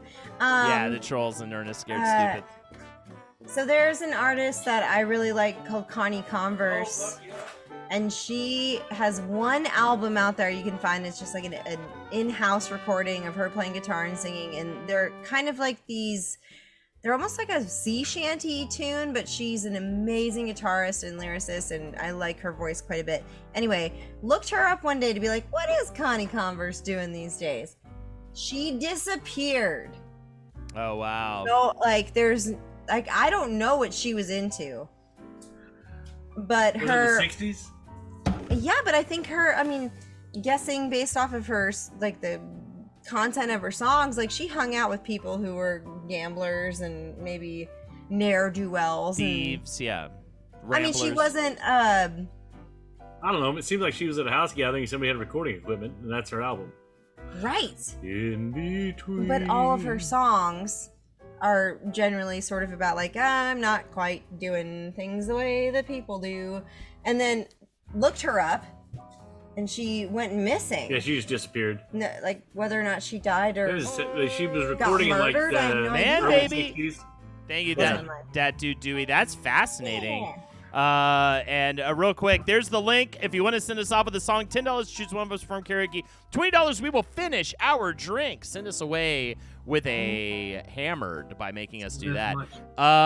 That's interesting. That's just a weird personal one though too, to be like, oh, I wonder what this artist's up to. Just like they're just yeah, gone. and it's like, oh, by the way, nobody knows. She's just gone. Elisa Lam and the Cecil Hotel's probably. Was- Actually, I would say that might be my favorite. What were That we gonna was say? my favorite until I watched. There's a documentary of it you can watch on Netflix, I believe. And to be honest, the documentary itself is not that high quality. I feel like there's a lot of there's some problems with it I just have with the actual documentary itself, but the facts they got were there, and I'm like, oh, it's no longer a mystery to me. If you want it to remain a mystery to you, don't watch the documentary, read too much, because Well, now I want you to give me the breakdown. I'm now 100% sure I know what happened. All right, what do you think happens? What's your theory of what happened? She had some severe mental problems. She was not on her medication. She crawled up to the water tower. The roof. She got in there herself. They mistakenly said the thing was closed behind her. It wasn't. It was open. Oh, okay. She got in there. She took her clothes off. She got in there, and she drowned herself in the water tower. That's what happened. But that's still scary to me. That's still terrifying. That's still terrifying. And actually, some of it is what the story makes it really fascinating is the internet sleuths who got involved with this and how deep dive they did. And there was one dude who they all kind of blamed. He's this death metal guy from Mexico.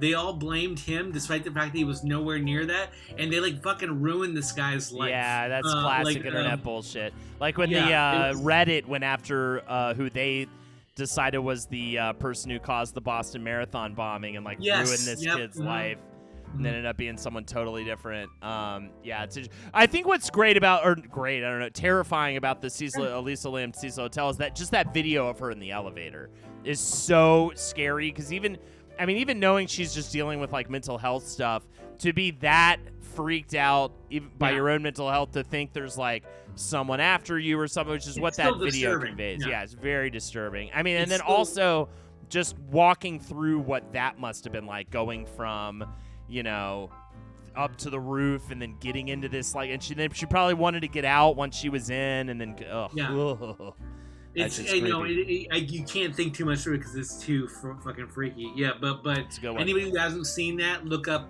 Elisa Lam elevator video. And just look up the Cecil Hotel. That place is cursed. Yeah. Even if you know in your heart what happened to Elisa Lam, Eliza, maybe not Elisa. Well, either way, even if you know what happened to that person, just looking up all the fucked shit that's happened to the Cecil Hotel. It's I think Henry visited it. I think he wasn't able to get inside because now it's become a thing, and so they wouldn't let him in. But it is definitely a place in LA that is just this fucking. I couldn't imagine. I feel like that's when you know you've hit rock bottom. You're staying at the Cecil Hotel. You want to ruin a night? You watch at least 4 to 6 parts of the comprehensive Chris Chan YouTube documentary. It's OMG. It's soul sucking. Yeah. What's the Oceania flight? Yeah, what's the Oceania flight? Where'd you see that? Oh, Oceania flight 415. What's the deal with that one?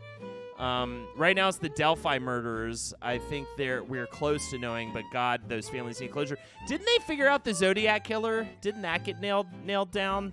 Yeah, some fucking some crazy asshole. Yeah, they figured out it was. They got that one. That was a crazy long one. Codes, man. That's when you get people excited if there's a weird code. It's from Lost Guys. Jesus Christ. What's Lost Guys? Lost. Oh, The from show Lost. Lost. Oh, that flight. Oh, God. I'm so glad I didn't get on board that. Never watched a single episode. Me neither. The Lost Guys, the terrible, terrible sequel to The Lost Boys. Yeah. It was a fun little jaunt for a while. There you go. All right. Who's notorious for that shit now? Yeah. Who's what? It doesn't matter. The Lost Rider. Oh yeah. What, Abrams? Yeah. Oh yeah, he was a J.J. producer. Abrams. He was a producer. It's a weird. His heel turn with the fans has been interesting. I feel like he was like the guy, and now like everybody dismisses him. I feel like He was Star Trek doing J.J. Abrams. Yeah, he was old. He was it. J.J. There's a Taika Waititi does a thing at the beginning of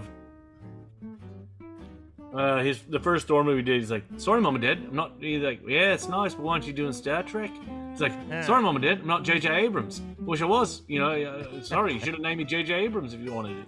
And then he wound up participating with the Mandalorian. Oh, probably. Quite a bit. Except that's Star Trek versus Star Wars, but yeah. Oh, sorry. Last question. We'll do a speed round. Have you ever been inside of a haunted house? Mine. I was in Edinburgh, and it was very haunted there. I walked past that really scary graveyard that's freaked me. That was the most I felt haunted, or within the proximity of haunted shit, was walking by this one graveyard in Edinburgh, Scotland, which is terrifying. There's also a haunted, going back to that governor's school thing I mentioned before, it was on the campus in Salem. Was it Salem or Winston-Salem in North Carolina, rather, not Salem, Massachusetts. But there was a haunted, the nurses' quarters were haunted. And we ended up getting really into that, and we got offered to stay overnight at the nurses' quarters. But we ended up not doing it because it was the last night of camp, and we wanted to like hang out and try to kiss girls instead. But anyways, that was fun. What about you guys? Have you ever stayed in a haunted space?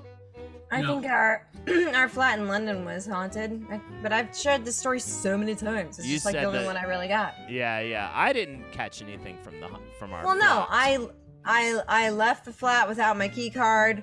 I went down to the courtyard to leave, and I was like, "Oh no, I don't have my card." I went upstairs, and this big ass heavy door was wide open. There was nothing for it to get caught on. I walked through the door, and then it shut behind me. And I said, "Thanks." Thanks. It was a strange moment, but I remember it, very clearly because there was no explanation. Jay Meredith has been to a haunted hotel, the Crescent in Eureka Springs in Arkansas. That's kind of fun. What about you guys? It's like 2 hours from here. Oh, yeah, cool. JD Meredith is in Oklahoma. Apparently, I saw a ghost in our house when I was a kid. Mom told me about it. I came to her and I said, the little boy in the closet asked me to play with him. I was like 3. I'm so ready for Winnie to do that to me one of these days. I'm gonna fucking shit my pants. Closet here? Like in the house? Yeah, the house here. In your room? They point Mom's to room the now. ceiling behind you and like start laughing. They point to like a dark part of the ceiling in the hallway behind you. Like, No. The ghost asked me to play, and I told him, I was like, "Hey, I don't want to play with him." I felt bad, like I was being mean. That's I was like, "I don't want to play with him." And allegedly, a kid had been hit by a car out in front of the house many years ago. Love it. And so I don't actually subscribe very much to ghosts, but apparently, I flat out told my mom there's a kid in the closet, and I didn't want to play with him. I mean, as far as this place, though, I will say, like, because I'm often here by myself, it feels like a home. It feels like it's got history, and time is very, like, even the basement, like, the house is 100 years old. Any other circumstance, the basement would creep me out so hard. But whenever I go down there, I'm like, I think everybody's cool with each other if there is anything going on. It's pretty good vibes. The basement should be more unsettling than it is. The basement should be terrifying, and it's not.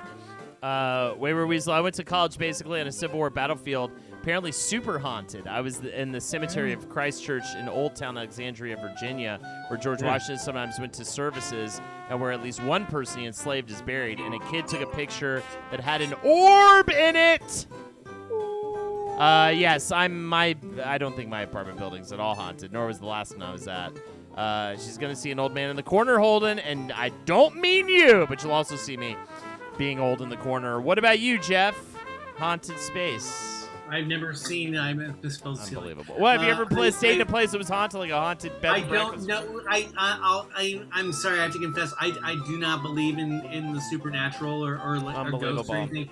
I know. That makes me no I'm fine with fun. that. Death of fun right when the stream is ending as well, Jeff. Please let that voice scream at you after we're done. No, I get it. I understand. At the very least, I'm not open to it like other people are. You know what I mean? Like, I just don't receive hauntings like maybe some other people. It's because you're not attuned, man. I'm not tapped in. Your wavelengths are all fucked up. I am a fucking Definitely your wavelengths. ghost Gotta watch them wavelengths, CockTails. I'm a ghost blue baller. I cannot procure the ghost action. Can't finish with the ghost. All right, ladies and gentlemen, that calls it. Another CockTails in the can. I'm going to raid The Story Must Be Told, revisited on. art right now. So we're going to raid that. Very cool. Andrew Izzard.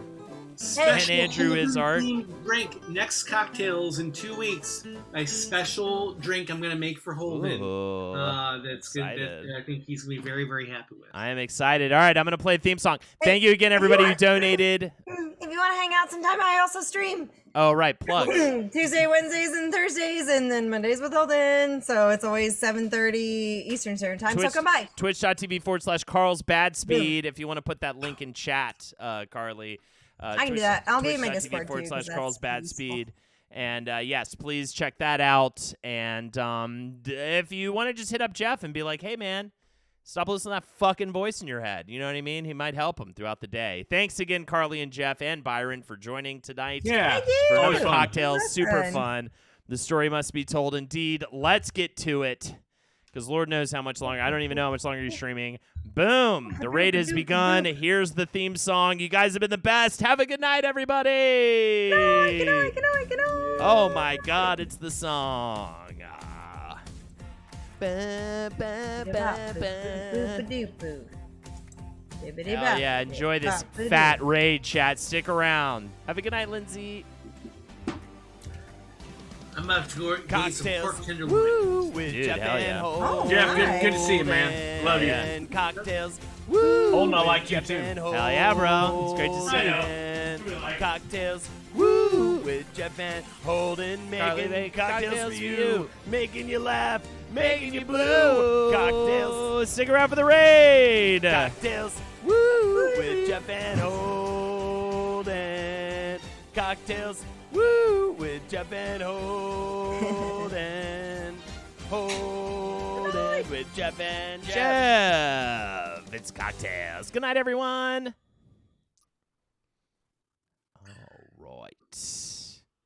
All right.